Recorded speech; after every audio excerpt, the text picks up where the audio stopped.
Hello friends, comics my life channel में आपका स्वागत है। और आज हम पेश कर रहे हैं राज कॉमिक्स की दूसरी कॉमिक्स कोहराम। शानदार मल्टी स्टार कॉमिक्स। कैसे जीतेंगे योद्धा या समर जब दुश्मन ना आए नज़र और मचाता रहे कोहराम। ये शानदार कोहराम है और ये इसका पृष्ठ है। देवताओं की सृष्टि अपूर्ण है, बहुत कमियां हैं उसमें। देवताओं ने चक्र के उच्चतम स्तर पर मानव की रचना की, जो ग्रह पर राज करता है। झूठ, छल कपट, लालच, ईर्ष्या से प्रवृत्ति से भरा है मानव इस ग्रह को उन्नति पर ले जाने की बजाय विनाश पर ले जा रहा है। इसलिए ख़त्म होना पड़ेगा देवताओं की सृष्टि पर, ताकि इस ग्रह पर हरुओं की सृष्टि की रचना हो सके।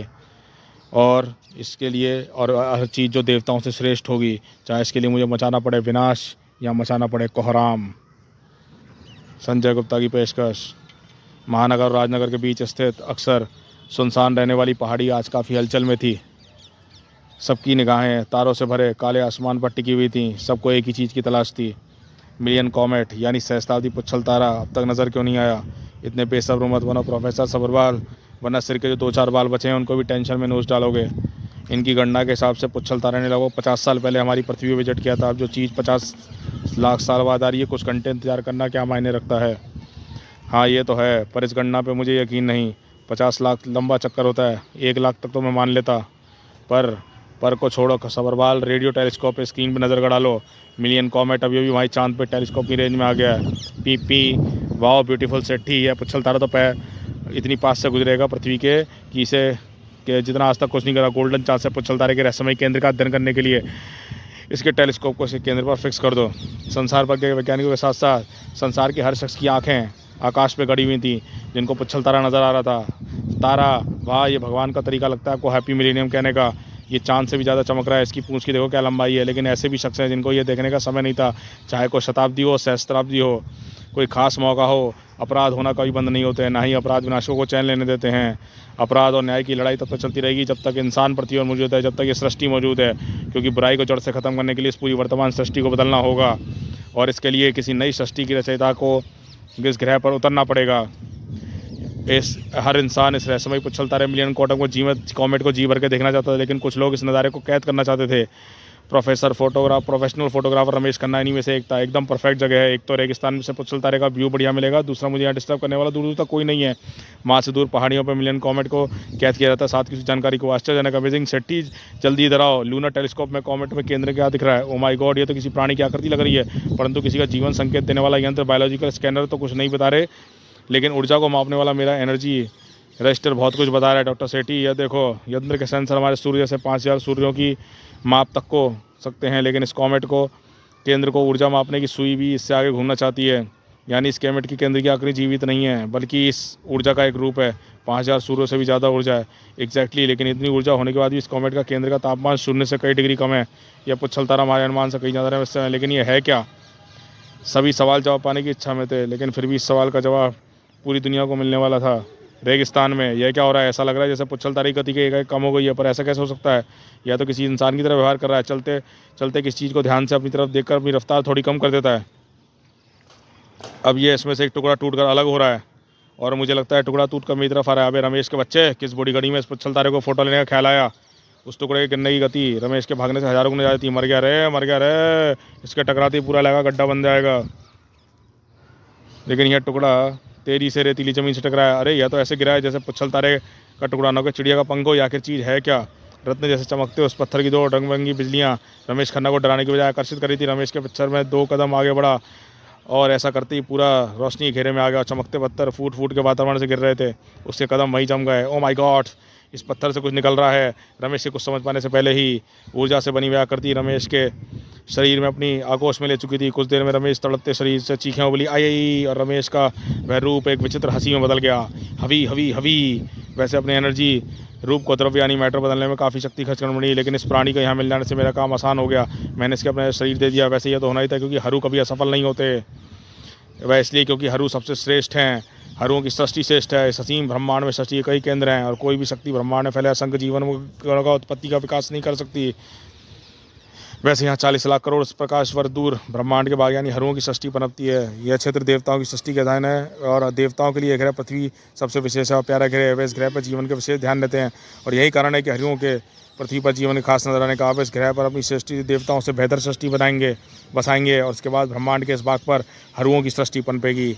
आज से लगभग 40 करोड़ वर्ष पूरे हमने देवताओं को चुनौती दे चुके हैं। हमने इस ग्रह पर उस सृष्टि का विनाश कर डाला था जिसको पृथ्वी की भाषा में शायद सरीसर्प कहते हैं। और उसके बाद हमारे 50 लाख वर्ष बाद पृथ्वी के अंतराल में इस ग्रह पर आते रहते हैं और ऐसी पनपती पृथ्वी पहली बार नजर आई है। यानी देवताओं ने इस पृथ्वी की नई सृष्टि को रचा है। पिछली बार तो हमने उल्का पिंड के माध्यम से पृथ्वी की सृष्टि का नाश किया था, लेकिन इस बार मुझे इस ग्रह पर खुद ना पड़ा, क्योंकि इस बार देवताओं से हमारी लड़ाई आर पार की होगी। वे जीते तो हम इस क्षेत्र पर कहीं मुख नहीं करेंगे और हम जीते तो उनका ब्रह्मांड का यह भाग आज हमारी सृष्टि के लिए छोड़ना होगा। क्लिक कर क्लिक क्लिक क्लिक।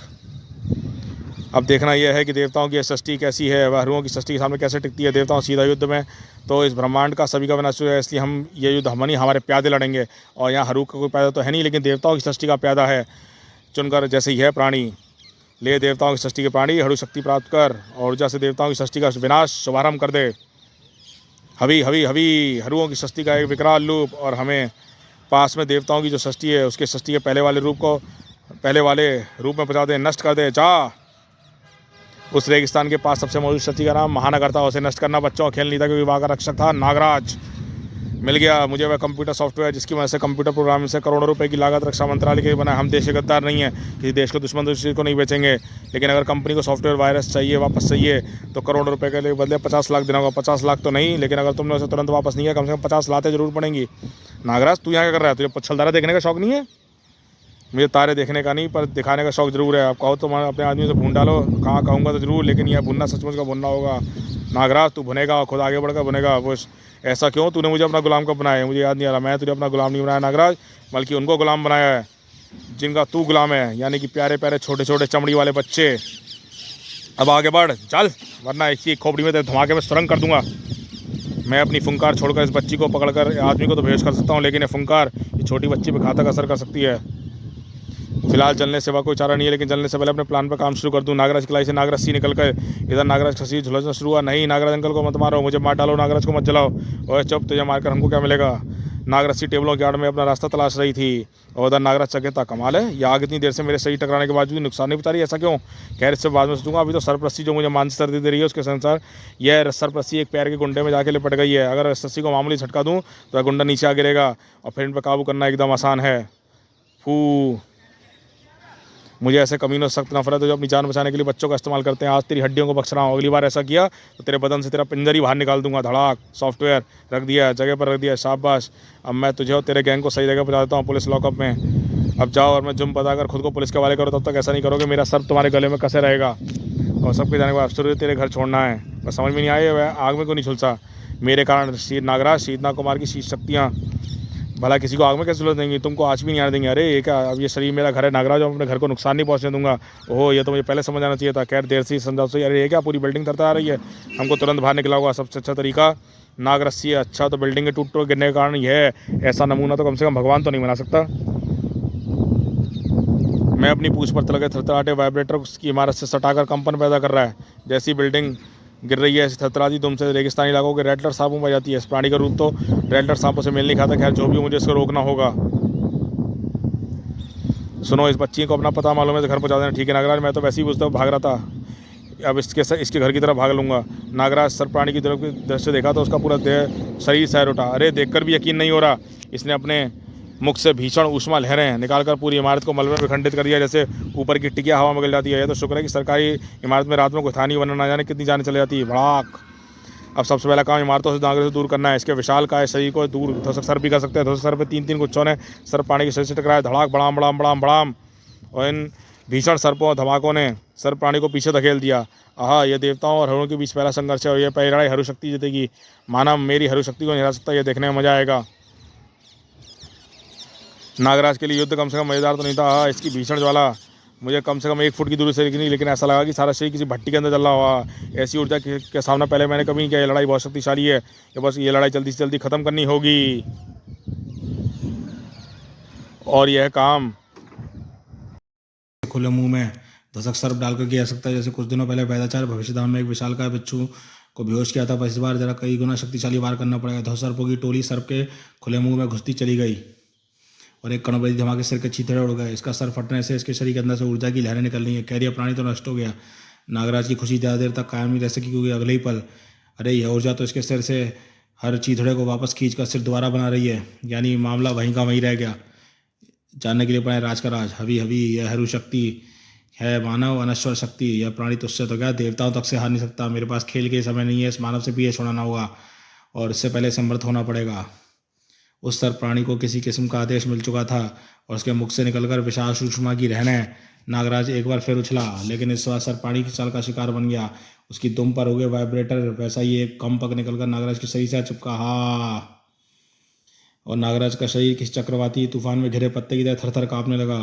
यह क्या हो रहा है? मेरा पूरा शरीर बुरी तरह से थरथरा रहा है और थरथराहट के कारण मेरे सूक्ष्म सर्प आपस में टकराकर नष्ट हो रहे हैं। कुछ समझ में नहीं आ रहा। यह कंपन तो मेरे शरीर से अलग नहीं हो रहा, जो मेरे पैरों से जो कि कंपन मेरे आ रहे हैं। जो जमीन टूट टूट रही है, मेरा शरीर धस रहा है, मैं इसको रोक नहीं पा रहा हूँ। क्या यह जमीन मेरी जिंदा कब्र बन जाएगी? नागराज ने अपने शरीर के ना धसने की जगह जी तोड़ कोशिश करने की, लेकिन ना कंपन रुके ना उसका धसना। और धीरे धीरे नागराज के शरीर को नागराज को चारों तरफ से अपनी आगोश में ले लिया जमीन ने। मेरा दम घुट रहा है, लेकिन ये वायु फेफड़ों में बड़ी जीवनदायी वायु मेरे पहले ही कंपनों से निकल चुकी है। मुझे बाहर निकलना होगा, निकलना ही होगा। अचानक छटपटाते नागराज ने निकलने का प्रयत्न छोड़ दिया। यह मैं क्या मूर्खता कर रहा हूँ? इन कंपन से मेरी सोचने समझने की शक्ति को गिरा दिया है, जबकि मुझे प्रयत्न करने की बजाय और नीचे जाना होगा, और जितनी जल्दी नीचे जाऊंगा उतनी शीघ्रता से आ दूंगा। नागराज यह क्या सोच रहा था? शायद कंपनों ने उसकी बुद्धि सोचने लायक नहीं छोड़ा था, या शायद छोड़ा था। मैं जमीन से 100 फुट नीचे आ गया हूँ।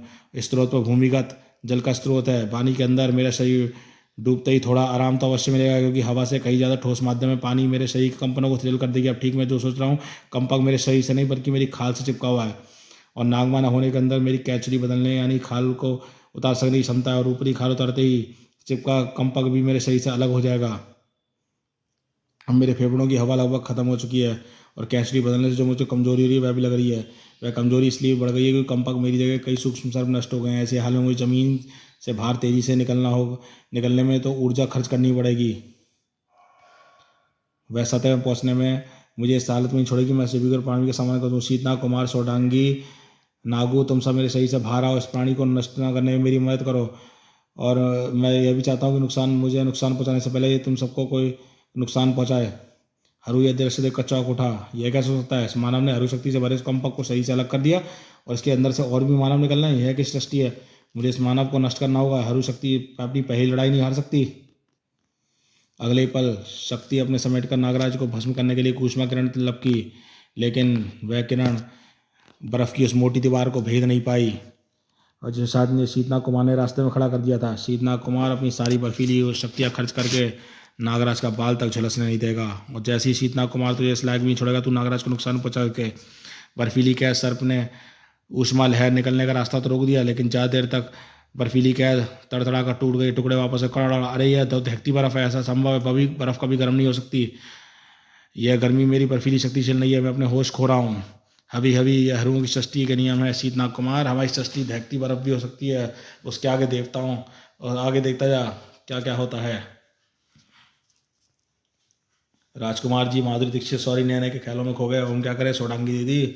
मैंने सुना है तुम थोड़े तंत्र बन जाती हो, इस सीन में थोड़े इफेक्ट डालो। मेरा तंत्र ज्ञान सीमित है नागू, मुझे नहीं पता इस प्राणी को कोई नुकसान पहुंचेगा या नहीं, फिर मैं कम से कम इसका ध्यान तो बटा सकती हूँ जब तक नागराज अपनी शक्ति ना समेट ले। अगले ही पल वही ये क्या दीदी, स्पेशल इफेक्ट की जगह हॉरर इफेक्ट। घबराओ मत नागू, ये तंत्र प्राणी का बना ऊर्जा से बना एक प्रकार भ्रमजाल है, असली नहीं। इसके बाहर सर प्राणी के शरीर पर नहीं बल्कि दिमाग पर असर डालने हैं। यह सर प्राणी सच में मार नहीं खा रहा, उसको सिर्फ ऐसा आभास हो रहा है। तंत्र ऊर्जा तो मेरे हरू प्राणी को भ्रमित कर रही है। अब तो सर प्राणी भी तेरी तंत्र ऊर्जा का जवाब हरू ऊर्जा से देगा, और लगभग तुरंत ही मार खा रहे सर प्राणी के शरीर से हरू ऊर्जा की आकृति अलग हुई, और उस आकृति ने संपर्क में आती आकृति जैसी फटपड़ी, जैसे पिन चबाने से हवा में गुब्बारा फट पड़ता है। सोडांगी दी यह क्या हो गया? हमारा हीरो तो पिट गया, अब लगता है हमारी बारी है, कुछ करो। मैं जो कर सकती थी मैंने किया, अब मुसीबत आगे बढ़ गई है। ऊर्जा आकृति का पहला वार दोनों ने बचा लिया, लेकिन दूसरा सोडांगी नहीं बचा पाई। दीदी अरे मेरी मणि कहाँ है? याद है ना, मैंने उसे खुद ही त्याग दिया था, मुझे मेरे प्राण त्यागने होंगे। नागराज से कौन बचाएगा? मेरे सिवा उसका है ही कौन? अरे मणि कहाँ है तू? ए भाई तू भी सांप है, मैं भी सांप हूँ। इच्छाधारी सांप, तू बड़ा सांप, मैं छोटा भाई। मैं छोटा सांप हूँ, यानी तू मेरा बड़ा भाई, मैं तो छोटा भाई। लड़ाई किस बात की? इसको सिर्फ उलझाए रख सकता हूँ। यह काम मुझे ज़्यादा देर नहीं करना पड़ेगा, क्योंकि नागराज की शक्ति लगभग वापस आ चुकी है।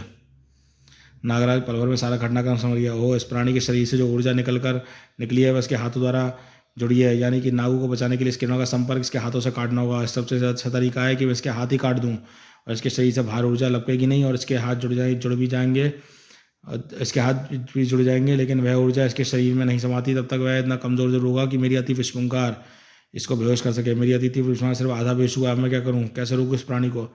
यह प्राणी एक मामूली सर्प है नागराज, इसमें अंदर किसी किस्म की ऊर्जा भरी है जिसने उसको ये रूप दिया है। यह हमको इसका स्पर्श करने से पता चल गया है। यानी जब तक ये ऊर्जा इसके शरीर में भरी है तब तक इसका रूप नष्ट नहीं हो सकता, और ऊर्जा बाहर निकलते ही इसका शरीर में समा जाएगी। इस हालत में नष्ट करना तो निष्क्रिय करना भी असंभव है। नहीं नागराज, एक रास्ता है। नागफली सर्प का मानसिक संकेत मैंने भी सुन लिया। इस ऊर्जा को कैद करके रखा जा सकता है। शीतनाग कुमार, तुम होश में आ गए। इस ऊर्जा की तो सिर्फ इस प्राणी के ही शरीर में कैद करके रख सकता है। बिल्कुल सही नागराज, और इस प्राणी को तुम अपने शरीर में कैद रख सकते हो जैसे तुम मुझे अपने शरीर में रखते हो। मेरी तरह यह प्राणी भी एक सर्प है और इस वक्त ये अर्धमूर्छित अवस्था में है। तुम्हारी बात में तो मैं शीतनाग, वैसे भी यह करके देखने में कोई नुकसान नहीं है। जल्दी करो नागराज, पूरी ऊर्जा इसके शरीर में पहुंचते ही यह पूरी तरह से होश में आ जाएगा। नागराज की सर्पसेना उस प्राणी को ढकती चली गई, और नागराज की सर्पसेना ढकने की गति सर्प प्राणी के वापस पहुंचने से ज़्यादा तेज थी, और कुछ ही पलों में अंदर हजारों सर्पों ने सर्प प्राणी के विशाल शरीर को ढक लिया। और सर्प प्राणी पूरी तरह से ढकते ही सर्प खोल सूक्ष्म रूप में आना शुरू हुआ, और सर्प प्राणी ने सूक्ष्म करना शुरू कर दिया। हरू के सोच पाने से पहले सर्प प्राणी सूक्ष्म रूप में बागी सर्पों के से नागराज की कलाई में समा चुकी थी। यह क्या हो गया, मैं एक मामूली पाऊँ, इससे इतनी अधिक शक्ति होने की कल्पना नहीं की थी मैंने तो इसने तो हरू प्राणी को अपने शरीर में समेट लिया। मेरी हरू शक्ति हार गई, देवताओं की एक मामूली सृष्टि से मात खा गई हरू शक्ति। मुझे क्रोध तो इतना अधिक आ रहा है कि मैं खुद इस मानव को नष्ट कर दूं, पर मैं ऐसा नहीं कर सकता जब तक इसके अंदर मेरी हरू शक्ति है। मैं ऐसे मान नहीं सकता, और हरू शक्ति को नष्ट करने वाला वार मैं खुद करूंगा तो खुद भी नष्ट हो जाऊंगा, क्योंकि इस वार से पृथ्वी में मौजूद सारी हरू ऊर्जा नष्ट हो जाएगी। यह काम इतना आसान नहीं जितना मैं समझ रहा था। अब मैं देवों के किसी प्राणी को शक्ति नहीं दूंगा, वरना नतीजा उल्टा भी हो सकता है। मैं अपनी सृष्टि रचूंगा, नया प्राणी पैदा करूंगा। पदार्थ देवों की सृष्टि का होगा, लेकिन यह उसको रूप हरू शक्ति देगी। चांद भी हरू शक्ति डालेगी। पदार्थ होगा रेत, उससे बनेगा मरेत। चाम रेत, ना तुझे कोई अपने अंदर समेट सकता है ना ही नष्ट कर सकता है, पर तू सब कुछ नष्ट करता जाकर हार को जीत में बदल दे। लेकिन मैं तो उस दिशा में नहीं भेजूंगा जहाँ मेरा सर्प प्राणी भी परास्त हुआ है, क्योंकि वहाँ के मानव थोड़े सतर्क हो गए हैं। दूसरे वहाँ मौजूद नागराज नव मानकर हरू शक्ति भरी है जो तो नुकसान पहुंचा सकती है, इसलिए विपरीत दिशा में जा और सब कुछ मटिया मेट कर दे, कोहराम मचा दे। धम। महानगर के विपरीत दिशा में था। राजनगर की चमचमाती रोशनियां बुलावा देती थी कि आ खत्म कर दे राजनगर को। धम। राजनगर में फिलहाल माहौल काफ़ी खुशगवार था। ये श्वेता सुन, रात के 8:30 इतने बैनर लेकर कहाँ जा रही है? इस दुनिया को खत्म करने वाली भविष्यवाणी है जो हर पच्छल तारे के तारे पर आती है। सत्यानाश, लगा दी ना पीछे से टोक। जब अच्छे काम पे जाने तो पीछे टोक नहीं लगाते, पर ये तुम क्या समझोगे? ये तो वही समझ सकते हैं जो अच्छा काम करने जाते हैं। गुस्सा मत कर बहना, ले मैं सामने पीछे से नहीं आगे से टोक लगाता हूँ। अब बता दुनिया कब खत्म हो रही है? पच्छल तारे के सामने या इसके जाने के बाद? दुनिया खत्म जरूर हो रही है, लेकिन पच्छल तारे के कारण नहीं, पच्छल तारों को त्यागने वालों के कारण। इस ग्रह को इंसान खत्म कर रहा है हर तरफ प्रदूषण फैलाकर। इस प्रदूषण को एक बहुत इंपॉर्टेंट सोर्स है प्लास्टिक और इसमें बनने वाली बेहिसाब थैलियाँ।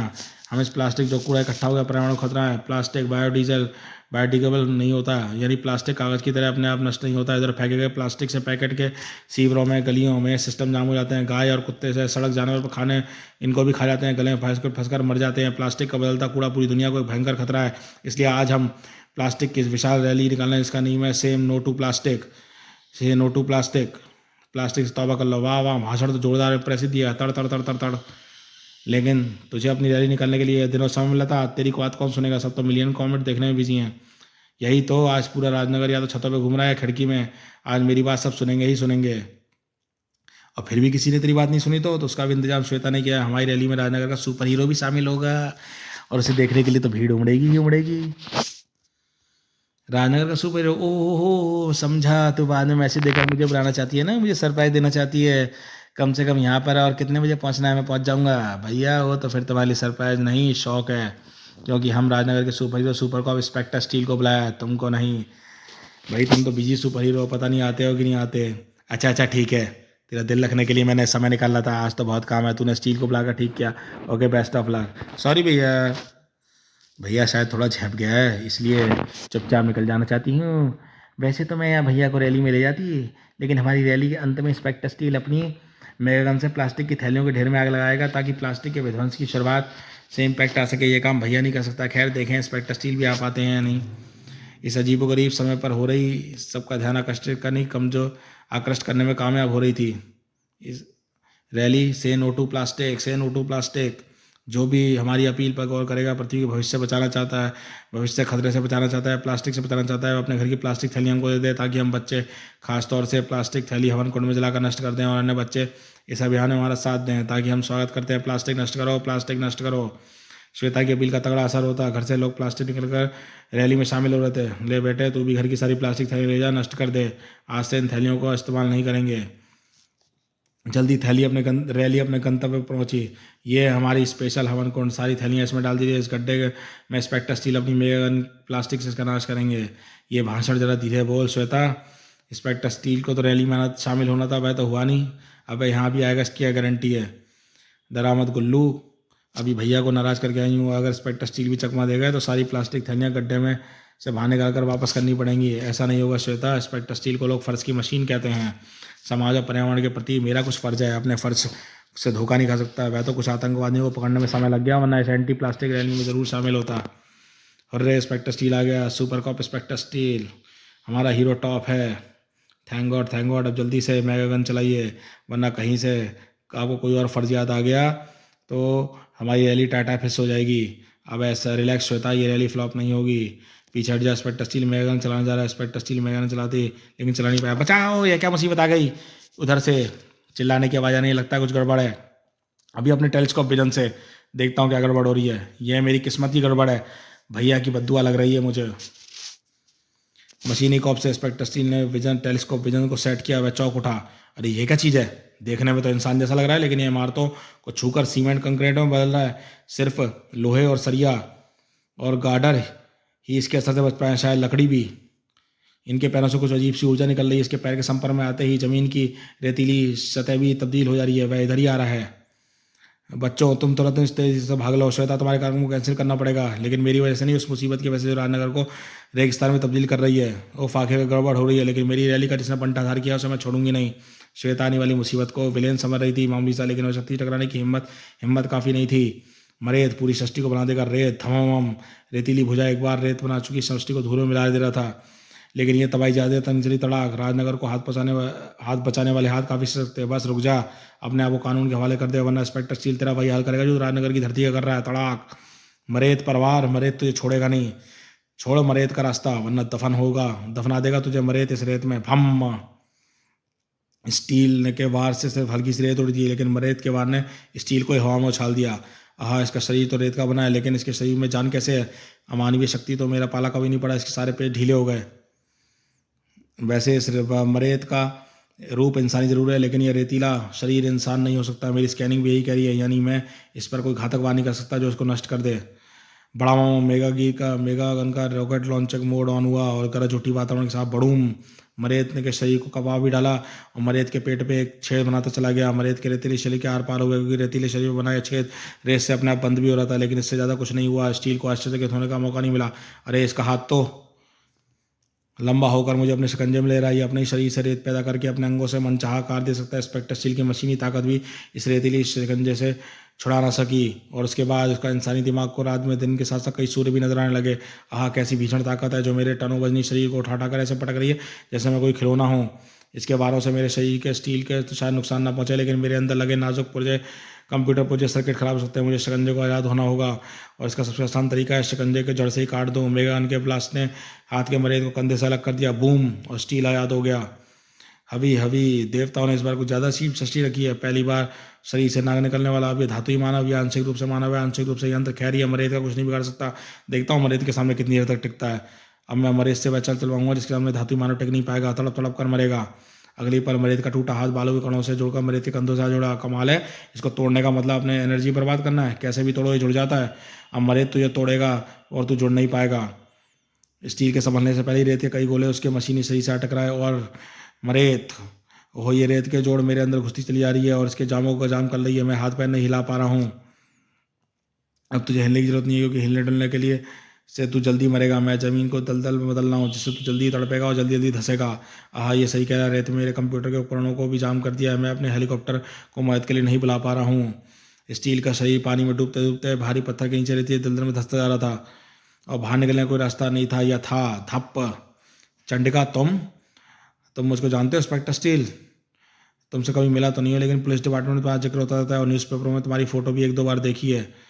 मैं तो यहाँ पर जल्दी आ जाती इंस्पेक्टर स्टील, लेकिन ये मरेत सड़क का रेतीला दलदल बना देते शक्ति से। ये डिजर्ट रिकवरी वैन वापस लेने चली गई थी और उसके लंबे चौड़े शरीर दलदल में नहीं धंसते। किस्मत की बात थी कि यह पास ही गैराज में मिल गया। अब ये बताओ इस नंबर से कैसे निपटना है, यह मेरी समझ में नहीं आ रहा चंडिका। मेरे जोड़ों अभी जाम है, मेरी अंदर लगे लुब्रिकेंट ऑयल मेरे जोड़ों को फिर से ग्रीस भरकर ठीक तो कर देगी, लेकिन उस प्रक्रिया में थोड़ा समय लगेगा। तब तक मैं हिल भी नहीं पाऊंगा, मेरे गन चलाने के लिए तो हाथ तक नहीं उठा पाऊंगा। हम इसको चाहे नष्ट ना कर सकें और अगली पल नष्ट ना कर सकें, पर एक आइडिया मेरे दिमाग में है। तुम इसको तोड़ने में मदद कर सकते हो। अपने शरीर को मान उस लोहे के गोले की तरह करो जिसकी बड़ी बड़ी मजबूत इमारतें भी ढह जाती हैं। बस ये लोहे का गोला तुम होगे जिस चलाऊंगी मैं तैयार हूँ चंडिका।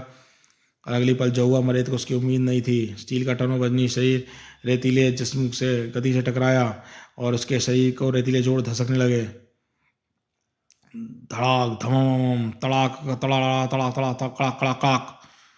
स्टील के शरीर चंडिका के सटीक इंस्पेक्टर स्टील वार बरे से जुड़ते ही पहले ही तोड़ते जा रहे थे। कुछ ही देर में मरेत के शरीर के सारे शारीरिक अंग अलग अलग हो चुके थे। कड़ाक। ये मानव क्या समझते हैं जो इन्होंने मरेत को बेबस कर दिया? नहीं, मरेत मारेगा रेस से। इंस्पेक्टर स्टील जानता था कि मरेत को तोड़ने से कोई फायदा नहीं होला। अब मेरे जोड़ खुल गए चंडिका, मैं हरकत कर सकता हूँ, लेकिन यह मरेत फिर से जुड़ जाएगा। इसको तोड़ने की कोशिश करना होगा, अपनी एनर्जी बर्बाद करना, यही तो हमको करते रहना है, क्योंकि हमको इसको जोड़ने की प्रक्रिया को कोशिश करते रहना जब तक ये रेतीले वार नहीं कर पाएगा, और तब तक कोई ना कोई रास्ता निकाल ही लेंगे। मरेत को सिर्फ एक ही रास्ता जाता है, पार करने का एक ही रास्ता जाता है, मौत का रास्ता। हाँ, ये तो अपने टूटे सिर से आंधी उगल रहा है। मेरी आड़ में आया चंडिका, उफ। लेकिन आड़ में होने का कोई फायदा नहीं हो, क्योंकि मरेत के मुंह से निकलती बेशुमार रेत पूरे इलाके को रेत से ढक रही थी। और जब राजनगर पर इतनी भीषण मुसीबत आ पड़ी हो, तब राजनगर का रक्षक भला कैसे अनजान रह सकता है? क्या रेत की आंधी, वह भी राजनगर के सिर्फ एक भाग में? हाँ कैप्टन, ये देखो, अभी हमारे सैटेलाइट पर कुछ फोटोग्राफ्स हैं। ओहो, और ये इस तबाही का कारण। ओह, इंस्पेक्टर स्टील और चंडिका भी वहाँ पे हैं। ये दोनों मुसीबत में हैं। अगर ये दोनों मिलकर भी इस प्राणी को रोक नहीं पाए तो जरूर कोई भीषण शक्ति है। ये इसमें जरूर मुझे कोई तैयारी करने के जाना होगा। करीम, कैसी तैयारी कैप्टन? रेत के इस तूफान को भला कैसे रोका जा सकता है? तूफान राजनगर को नुकसान नहीं पहुंचा रहे करीम, नुकसान पहुंचा रही हवा में उड़ते रेत के कणों से पहुंच रहा है। ये जमीनी पर मोटी रेतीली सतह बिछाने के साथ साथ हवा में मिलकर फेफड़ों को भी नष्ट कर रहे हैं और उनका दम घोट रहे हैं। हवा में उड़ती रेत को रोकना होगा। मेरे दिमाग में इस रेत को हवा से अलग करने का एक बहुत अच्छा आइडिया आ रहा है। ध्रुव का आइडिया अमल आने वाले से पहले ही शायद चंडिका और स्टील लगातार ऊपर उठती रेतीली सतह के कब्र में बन जानी थी। हाँ, लगता है ये रेत तो लगातार ऊपर उड़ती जा रही है। इस रफ्तार में तो कुछ ही मिनटों में हमारे सर से ऊपर होगी। ओफ थू, बोला भी नहीं जा रहा, रेत मुंह के अंदर घुस रही है। इस बार मुझे बचाने वाली डिटेक्टर रिकवरी वैन भी रेत में दफन हो चुकी है। अभी अभी यह तरीका ज़्यादा अच्छा है। ऐसे तो यह पूरी सृष्टि ही रेत के नीचे दफन हो जाएगी। मैं बेकारी के भवन को तोड़ने की मेहनत कर रहा था। राजनगर का विभाग सचमुच विनाश के कगार पर पहुंच चुका था, लेकिन तभी तारों भरे आसमान से मूसलाधार बारिश हो गई। अरे अरे, जल कहाँ से आ गया? जो बूंदें वायु से भरे रेत के कणों से मटकर जमीन से मिलाती जा रही हैं और हवा में रेत के कण और पड़े हैं, रुक पा रहे हैं। ये क्या हो रहा है चंडिका? एकाएक साफ आसमान से बिन बादल बरसात कैसे होगी? बरसात भी इतनी मूसलाधार कि जमीन में पड़ी रेत की मोटी परत तक बहती जा रही है। ये तो करिश्मा इंस्पेक्टर स्टील, ये तो एक करिश्मा इंस्पेक्टर स्टील, और ऐसे करिश्मे सिर्फ एक ही शख्स अंजाम दे सकता है। सुपर कमांडो ध्रुव। यस, मेरा ख्याल सही था। यह मूसलाधार बारिश एकदम लायक ऐसे ध्रुव। राजनगर फिल्म सिटी पर जाकर उसका कृत्रिम बारिश सीन फिल्माने वाला पाइपों का जाल लाकर इसमें फायर ब्रिगेड के हाई पंपों प्रेशर से पानी छोड़ने वाले मूसलाधार बारिश शुरू हो गई थी। और हवा में उड़ते रेत के कण पानी की बूंदों में जब झोंकर बैठते चले गए। यार, मुझे कभी कभी शक होता है कि कंप्यूटर चिप मेरे बजाय तुम्हारे दिमाग में तो नहीं लगी है। अब इतनी सारी रेत राजनगर के क्षेत्र का सीवर सिस्टम कुछ समय के लिए जाम हो जाएगा, लेकिन रेत में दमकर मरने से तो अच्छा है कि 2 दिन के लिए सीवर की समस्या को झेल लिया जाए। मरेत मारेगा रेस से। मरेत की योजना में रुकावट डालने वाला जिंदा नहीं बचेगा, नहीं बचेगा। मरेत की रेतीली पूंछ लंबी होती चली गई और स्टार कॉप्टर को एक जोरदार झटका लगा और ध्रुव अपना संतुलन खोकर स्टार कॉप्टर से लग जा गिरा। उसी तरह रेतीले पूंछ से दूसरे वार ने उसको हवा में ऊपर की ओर उछाल दिया। तड़ाक। आहा, बड़ा जोरदार वार था। मेरा सिर घूम रहा है, पर मुझे होश संभाल लूंगे, वरना इतनी ऊंचाई से पाइपों या जमीन से टकराने से मेरा शरीर भी रेत में जितने छोटे छोटे टुकड़ों में बट जाएगा।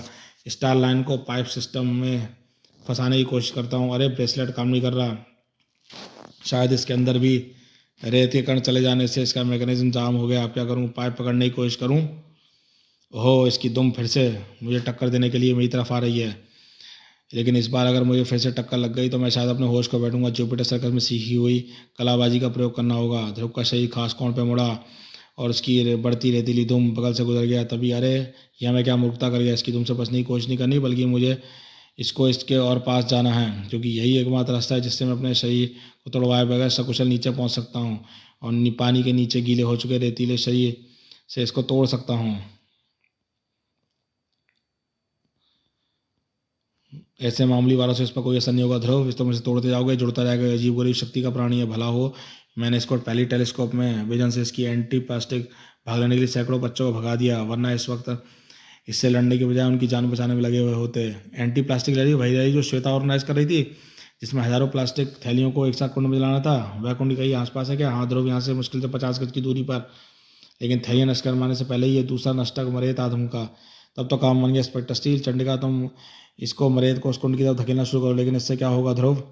समझाने का वक्त नहीं है चंडिका, अब कुछ देर में अपने आप समझ जाओगी। अभी योजनाएं उलझती जा रही हैं। अभी तीसरा मानव आधम का ध्यान देने वाली बात यह है कि ये तीनों सामान्य मानवों से कुछ अलग प्रकार की पोशाकें पहने हुए हैं। ये तीनों ही मरेज से झूलने का साहस कर पा रहे हैं। ये या तो किसी किस्म के प्रहरी हैं या रक्षक। पता करना होगा कि मानवों की सहसाधिक प्रजाति को क्या कहते हैं।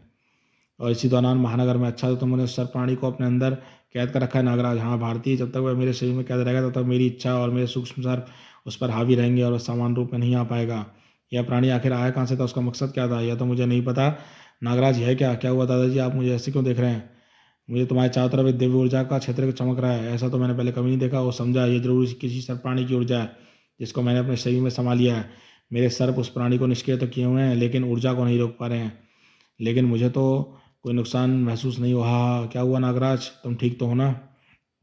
मेरे दिमाग में अजीब सी आकृतियां उभर रही हैं। राजनगर में कुछ गड़बड़ हो रही है। एक विचित्र रेत का प्राणी देख रहा हूँ, साथ में ध्रुव, इंस्पेक्टर स्टील और चंडिका भी हैं। उस रेतीले प्राणी से मुझे वैसी ऊर्जा का आभास हो रहा है जैसे सर प्राणी के अंदर थी। मुझे उसकी मदद करनी होगी। के लिए जाना होगा। नागराज के शरीर मस्तिष्क के आधार कौनते ही नागराज का शरीर अपने आप हवा में घुलने लगा। यह क्या हुआ नागराज? तुम अपनी इच्छा शक्ति का प्रयोग क्यों कर रहे हो? मैं कुछ भी नहीं कर रहा हूँ, मेरा शरीर अपने आप गायब हो रहा है नागराज। राजनगर में मरेत की प्लास्टिक थैलियां हवन कुंड की तरफ धकेलने में इंस्पेक्टर स्टील की भारी भरकम वार सबसे कामयाब हो रहे थे। बस प्लास्टिक की अब ये थैलियां हवन कुंड में पहुंच गया है। अब बारिश ही बंद हो गई है, शायद फायर पंपों का पानी खत्म हो गया। अब इसके हवन कुंड में घुरते ही तुम वह काम करो जिसके लिए तुम यहाँ आए थे। मेगागन से इस कुंड में आग लगा दो। बिना कुछ पूछे स्टील की मेगागन गरज उठी और बूम, प्लास्टिक की बेशुमार थैलियां दहकती आग में गल कर मरेश के शरीर से लिपटने लगीं। यह प्लास्टिक गला गला कर मरेत के रेतीले कणों में ऐसे घुसता जाएगा जैसे ही दीवारों की दरार में बारिश का पानी घुसता जाता है। अब जब हम इसे तोड़ेंगे तो रेत के कणों के ऊपर प्लास्टिक की परतें चिपकने के कारण रेत के कण आपस में जुड़ नहीं पाएंगे। और अगर ऐसा है तो तुम्हारी थ्योरी को भी चेक कर लेते हैं। इंस्पेक्टर स्टील को भीषण वार ने मरेत के प्लास्टिक चिपके से कई टुकड़ों में बांट दिया और वे टुकड़े सच में अपनी पूरी कोशिश के बाद भी जुड़ नहीं पा रहे थे। चलो आखिर भैया ने हमारी रैली के क्लाइमेक्स को यहाँ तक पहुँचा ही दिया। उफ, रेत में हर ऊर्जा तो अभी भी मौजूद है, लेकिन इसके ऊपर आवरण चिपकने के कारण रेत के कारण अपने प्राकृतिक स्वभाव खो बैठी है और इस कारण में उसके कारण आपस में जुड़ नहीं पा रहे। पर यह क्या? यह तो नागराज है। ये नागराज यहाँ पर कैसे आ गया? नागराज तुम यहाँ पर कैसे आ गए? वह भी सारी कणों में बदल कर? यह कोई नितवाई नहीं शक्ति है क्या? जवाब में नागराज सर प्राणी से हुई मुठभेड़ की सारी कहानी चलाता गया और फिर मैं यहाँ आ गया। मैं खुद समझ नहीं पा रहा ऐसा कैसे हो गया।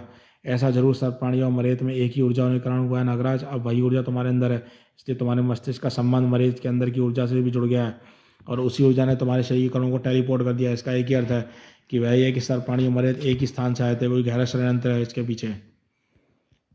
अगर ये षड्यंत्र इस बुनियाद के रखने वाला भी कोई होगा, कोई मामूली विलेन तो ऐसे खतरनाक प्राणी बनाने अरे ये क्या हो रहा है? रेत के प्लास्टिक से लिपटे टूटे टुकड़े एक अजीब सी ऊर्जा निकलकर नागराज के शरीर में समा रही है। ओफ, एक और हार। निष्क्रिय परिणय के कारण मेरी हर ऊर्जा अपने स्रोत से में समाने के लिए बेताब है और सबसे पास का स्रोत नागराज का शरीर होने के कारण उसी में समा गई। वैसे यह मानव ध्रुव विलक्षण बुद्धि का है। जो बात मैं नहीं समझ पाया वैसे ने समझ ली। नागराज यहाँ तक कैसे आ गया?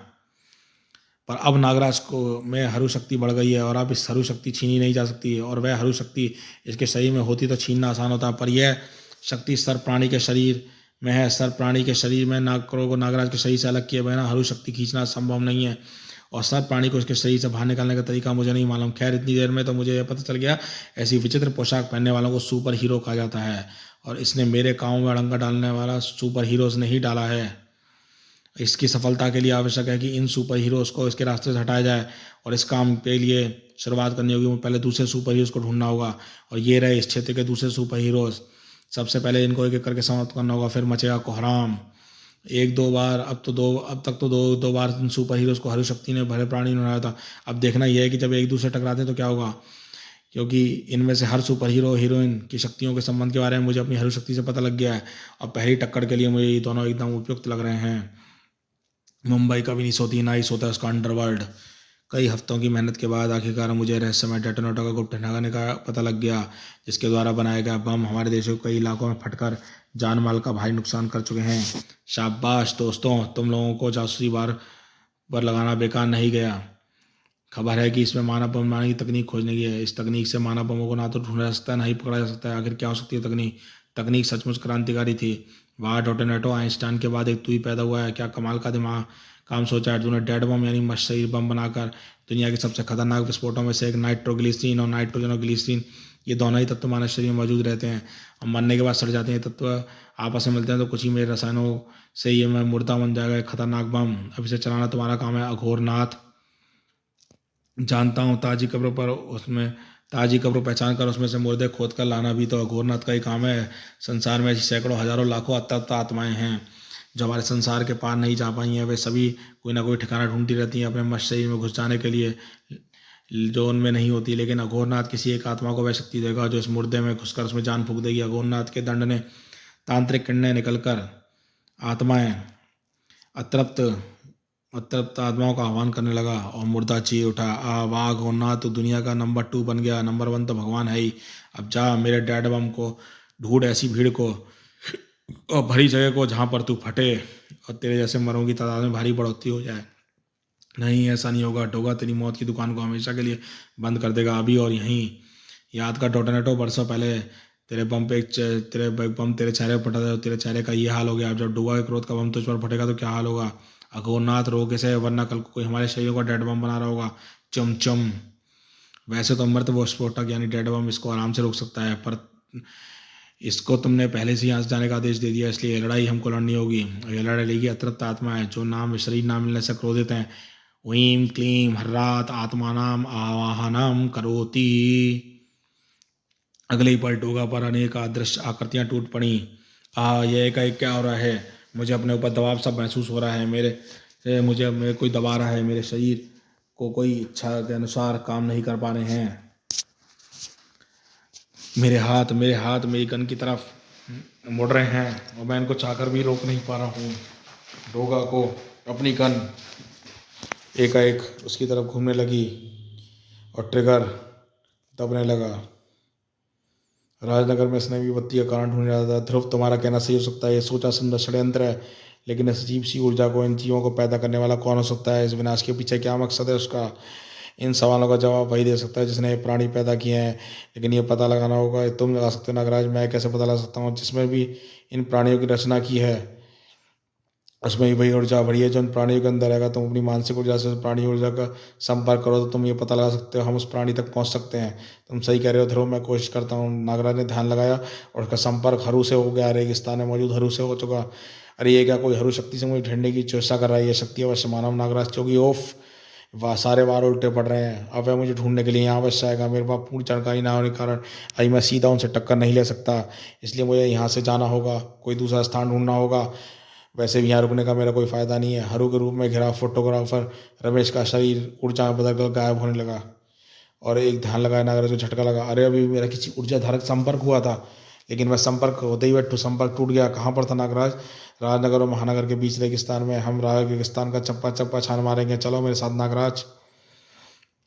डोगा को नोडोगा बनाने के लिए ट्रिगर अभी सर्वाधिक दूरी तय कर रहा था। उफ, मुझ पर कोई अमानवीय दबाव पड़ रहा है। इतना असहनीय दृश्य दबाव आत्मा का ही हो सकता है। इसको कैसे जीतूंगा। जितनी ताकत लगाकर मैं अपनी नाल से दूर नहीं कर पाया, दुगनी ताकत से नाल मेरी तरफ खींच रहे हैं। एक ही रास्ता है, मैं अपनी ताकत से अपने शरीर को एकदम ढीला छोड़ दूं। ऐसा करते ही एक झटके से बंदूक उस तरफ घूम जाएगी जिस तरफ आत्माओं का दबाव है। डोगा द्वारा हाथों को ढीला छोड़ते ही गन छटक कर दूर पड़ी। मैं इसकी गन से इसे सीने में उतार दूंगा और इसका भी डेड बम बनाएंगे। इसकी मेहनत की जरूरत नहीं है। डेटोनेटो, बंदूक वहीं गिरी रहने दे। अतरप्त आत्माएं तेरा काम बगैर बारूद फैलाए पूरा कर देंगी। आत्माओं ने डोगा को दबोच लिया था। मेरी हड्डियां कड़कड़ा रही हैं, मेरा दम भी घुट रहा है। मुझे पकड़े हुए मैं इसको छू नहीं पा रहा हूँ। इससे लड़ूं भी तो कैसे। लड़ना तो होगा ही, लड़ना तो होगा। मैं इनकी जमात में शामिल नहीं होऊंगा। इनको ख़त्म करने का एक ही रास्ता है, मुझे उस गन तक पहुंचना होगा। डोगा के जबड़े बिछ गए। लॉइन जिम में पसीने का दाम लेकर मिली मांसपेशियां फड़क कर पत्थर जैसी कड़क हो गईं। 1 इंच की दूरी भी पार कर पाना 1 मील दौड़ने के समान था, लेकिन डोगा जान हार सकता था। हिम्मत नहीं, हाथ गन पर आ कसा। उस सफलता ने डोगा के अंदर नया जोश पैदा कर दिया, और यह दबाव आने से पहले ही गोली तक चुकी थी। दंड पट्टी की खोपड़ी के ऊपर कच्छे उड़े और आत्मा को गायब करने के साथ अघोरनाथ की आत्मा भी उनमें शामिल हो गई। चुम। डोगा की टोटोनेटो की तरफ मुड़ा। अरे टोटोनेटो मौके का फायदा उठाकर भाग चुका है। वह मुझसे नहीं बचेगा। देर सवेरे उसे ढूंढ ही लूंगा, लेकिन पहले मुझे उस डेड बम को ढूंढना होगा और फटने से रोकना होगा। और उसे ढूंढना कोई मुश्किल काम नहीं होगी। भारतीयनाथ मेरी कुत्ता फौज ने उसे जाते हुए जरूर देखा होगा। वो ही उसकी महक आ रही है। डेड बम का आतंक फैलाया। वाह वो सू। एक वातावरण फैली हर ऊर्जा। यह सुपर हीरो दूसरे से कुछ अलग है। मुझे तो लगा था कि इसको खत्म करने के लिए हरु शक्ति की आवश्यकता नहीं पड़ेगी, आत्मा इसके समाप्त कर देंगी, लेकिन ऐसा नहीं हुआ। अब हरु शक्ति प्रयोग करने का समय आ गया है और मर शरीर से उलझने जा रहा है। और मर शरीर को अगर कोई बचा सकता है, दूसरा मृत शरीर। वातावरण में फैली हर ऊर्जा। एक लंबा सफर पार करके रूपनगर में उस कब्रिस्तान में जहाँ पहुंची, जहाँ पर दफन था एक जिंदा मुर्दा, एंथोनी गोंजाल्वेज। एंथोनी की कब्र पर पुकार लगाने का मतलब था एंथोनी की आत्मा को मुर्दे के शरीर में प्रविष्ट करा के जिंदा करना। आज ये क्या हो रहा है? मेरे कानों में किसी मजलूम की चीख नहीं, वह एक रहस्यमय ऊर्जा घेरा मुझे ले रहा है। यह घेरा मुझे आभास दिला रहा है कि एक जान खतरे में है, एक मुर्दे की जान। और वह भी रूपनगर में नहीं बल्कि मुंबई में। और यह मुझे घेरा वहीं ले जा रहा है। मुंबई में रात के समय जहाँ भीड़ भाड़ वाली जगह चुनिंदा रहती हैं, रेलवे स्टेशन, एयरपोर्ट, बस अड्डे, नाइट वार, डिस्कोथेक, जहाँ जवानों के दिल नाचते हैं, ताल पर थिरकते रहते हैं और मदहोश कर देते हैं। लेकिन आज ये मदहोशी का आलम बेहोशी के आलम में बदलने जाता। आज रात कत्ल की रात थी। रैन बसेरा नहीं है, भीख मांगनी है, कहीं और जाके मांग। रंग बिरंगी रोशनियों में चमकता चेहरा, हर थिरकते कदम देखने का। What is that? डर के भागने के बाद भयभक्ति ने रोक लिया और कुछ ही पलों में सबका डर दूर हो गया, क्योंकि वह शख्स भी उसके हंगामे में शामिल हुआ था। ओह, हम तो बेकार में डर रहे थे। चिया, इसने तो मेकअप ऐसा मेकअप कर रखा है। What a dance! ये तो प्रभु देवा की भी छुट्टी कर देगा। आओ, लेकिन इसके मुंह और नाक से धुआं क्यों निकल रहा है? This is the man freak यार। डिस्को में ऐसे आने में तो ही मजा आता है। लेकिन तभी अहो, ये वहीं पर है। कुत्ते मुझे ठीक जगह पर ले आए। हट जाओ, डिस्को खाली करो। यह एक इंसान नहीं, एक बम है, मुर्दा बम। उफ, डिस्को की तेज आवाज में कोई सुन नहीं पा रहा। 5,000 वॉट के म्यूजिक से अच्छी तेज आवाज पैनी करनी पड़ेगी। बंदूक तकते ही डिस्को में भगदड़ मच गई। हर कोई पैसे वाले दरवाजे तक पहुंचना था। बड़ाम! और जैसी बांध खुलते ही पानी तेजी से बाहर आया। डिस्को बाहर निकले और डिस्को में सिर्फ डोगा ही रह गया था और शिकारी। शिकार रह गया था और शिकारी। तूने जिंदों को यहाँ से निकाल कर कुछ ही इंसानों को बचाया, लेकिन डिस्को खाली करने के बावजूद भी यह इलाका भी भीड़ से भरा हुआ है। और ये शरीर का बम फटेगा तो इतना शक्तिशाली कि पूरा इलाका तबाह हो जाएगा। मैं तुझे फटने से पहले तो ये जहन्नम में पहुंचा दूंगा जहाँ से तू आया है। डोगा की गन पूरी मैगनीज मुर्दे पर खाली कर दी। हाँ हाँ हाँ, तू मुझे मार नहीं सकता, मैं तो पहले से ही मारा हूँ ना। लेकिन मैं तुझको अपनी जमात में जरूर शामिल कर सकता हूँ, मुर्दों की जमात में। धाड़! आहा, इतना शक्तिशाली वार! ये सच कह रहा है ना। तो मैं इसे मार सकता हूँ ना ही फटने से रोक सकता हूँ, लेकिन एक काम कर सकता हूँ। एक डेड बम को कई सारे डेड बम में काट सकता हूँ। इसके अलग अलग जगह फटेंगे तो ज़्यादा तबाही भी नहीं होगी, और इसकी तबाही फैला पाने की शक्ति कई भागों में बढ़ जाएगी। डोगा के घास से शिकारी चाकू निकला, और इसका इस्तेमाल कर पाना भी आसान नहीं था। ये जब तक इसके हाथ रहेंगे तब तक काम मुश्किल रहेगा, इसलिए सबसे पहले इसके बाजुओं को इसके धस जुदा करना होगा।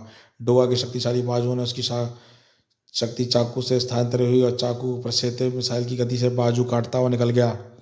और डेड बम की प्रतिक्रिया कर पाने से पहले ही डोगा का हाथ चाकू से तक पहुंच चुके थे। और फिर एक एक करके डेड बम विभक्त होने लगा। उसमें डोगा की सीटी बजी। डोगा कुत्ता फौर डेड बम के टुकड़ों को उठा उठा कर अलग अलग स्थानों पर ले जाने लगी।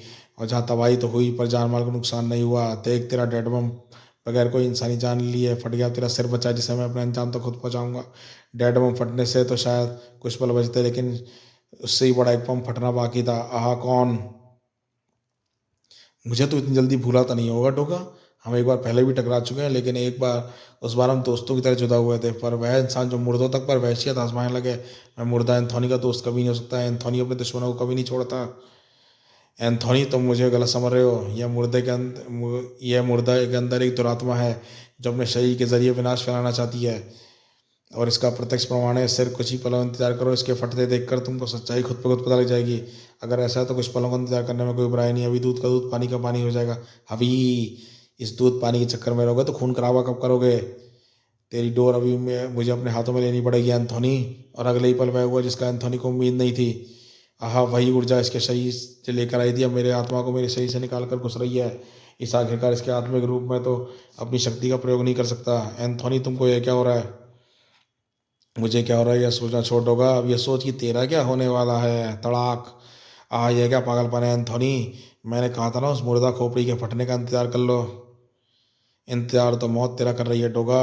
और मौत तथा बेहद तेरे के बीच का पुल बनेगा एंथोनी। मौत मेरे जरिए तुझ तक पहुंचेगी। एंथोनी बहुत शक्तिशाली है, इसके चंगुल छूट पाना वैसी मुश्किल है। उस थकी हालत में तो मेरे लिए काम असंभव है।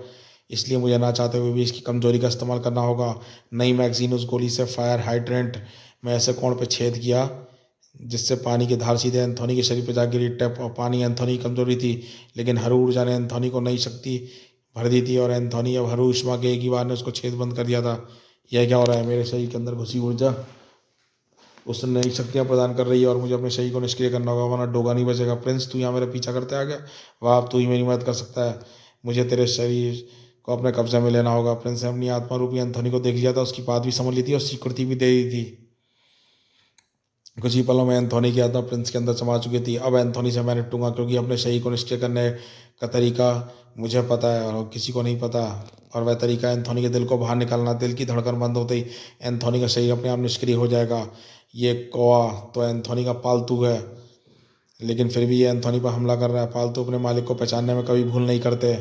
बक, यानी ये इसका मालिक नहीं है। एंथोनी के शरीर पर जरूर इसकी कब्जा किया और इसका पालतू को ऐसे मारने के हिचकिचा नहीं रहा। मुझे एंथोनी को ख़त्म करने में कोई हिचकिचाहट नहीं होनी चाहिए, लेकिन डोगा को फिलहाल कुछ करने की जरूरत नहीं थी, क्योंकि प्रिंस के रूप में एंथोनी शक्तिशाली चौक पर छाती से दिल बाहर आ चुका था। उफ, मेरी हर ऊर्जा एंथोनी के शरीर को कब्जा में लेने की बजाय उसकी भावनाओं को कब्जे में ले रही है। ये कौवा उसका पालतू है, इसलिए एंथोनी उस पर वार नहीं कर पा रहा, लेकिन मैं एंथोनी को उसकी भावनाओं में बदल कर एंथोनी की भावनाओं को भी बदल करूँगा। कौवे को मरना होगा इससे पहले कि प्रिंस की चोंच को काट कर सही से दिल जुदा कर दी। एंथोनी की आंखें दह उठी। इतना भीषण वार! अगर इस वक्त प्रिंस के अंदर आत्मा न होती तो प्रिंस परलोक से तर गया होता। ओह, एंथोनी ने प्रिंस को बेहोश कर दिया है, लेकिन अब जो करना है मुझे करना होगा। पर मैं क्या? ओह, समझ गया। अगली पल डोगा की गन गरज उठी और गोलियों के धक्कों ने एंथोनी को पीछे धकेलना शुरू किया। हवी हवी, मुझ पर अपनी गोलियां क्यों बर्दाश्त कर रहा है डोगा? मुर्दे गोलियों से नहीं, तंत्र मंत्रों से मरते हैं, और तुझ जैसे हिंसक को तो गायत्री मंत्र भी याद नहीं होगा। तड़ तड़ तड़ तड़ तड़ तड़, मेरी मंत्री है गोलियों की आवाज़ है एंथोनी, और इसका असर तुझ पर अभी सामने नजर आएगा। तड़ तड़ तड़ तड़ तड़ तड़ तड़ तड़ तड़, क्लिक! अरे गोलियां खत्म। बदल ले मैग्नीज, बदल ले। मन के फिर मन भर के गोलियां दाग। मैं तेरा गोली भोज पेट भर के खाना चाहता हूँ।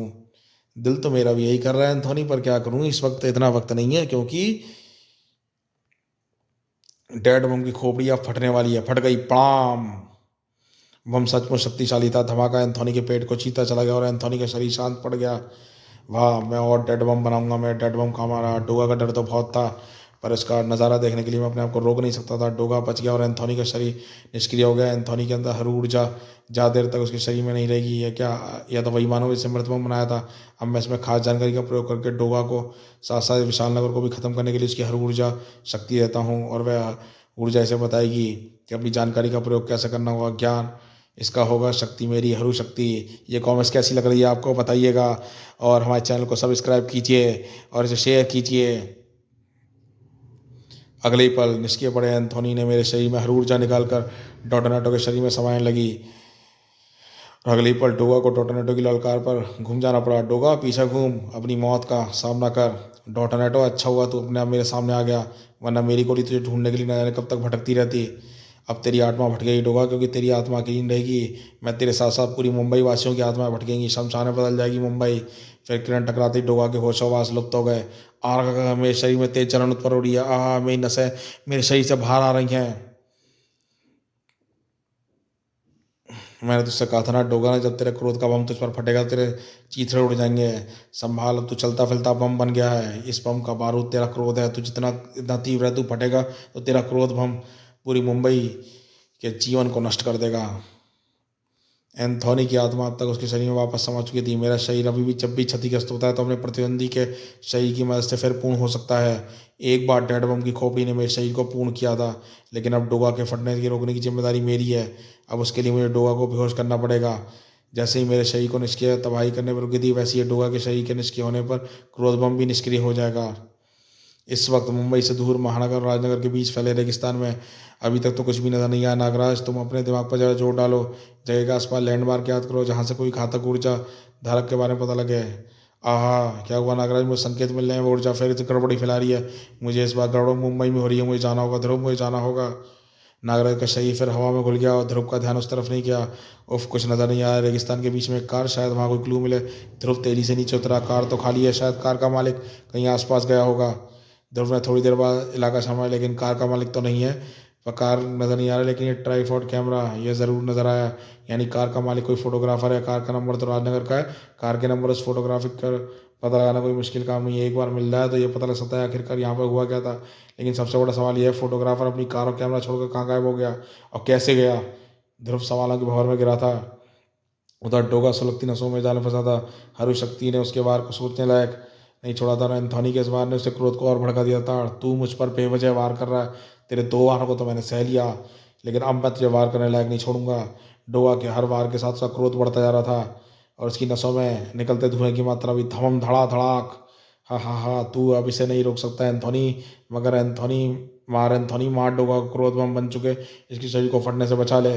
डेटोनेटर के फंग ने एंथोनी को भी भड़का दिया था और वह वार करने के लिए आगे लपका, लेकिन उसके पैरों को थाम लिया। सांप नागरस्सी यानी नागराज यहाँ पर आ गया। फू, हाँ एंथोनी, मैं इस पागल के मुंह से तुम्हारा नाम सुन चुका हूँ, तुम्हारे बारे में जानता भी हूँ।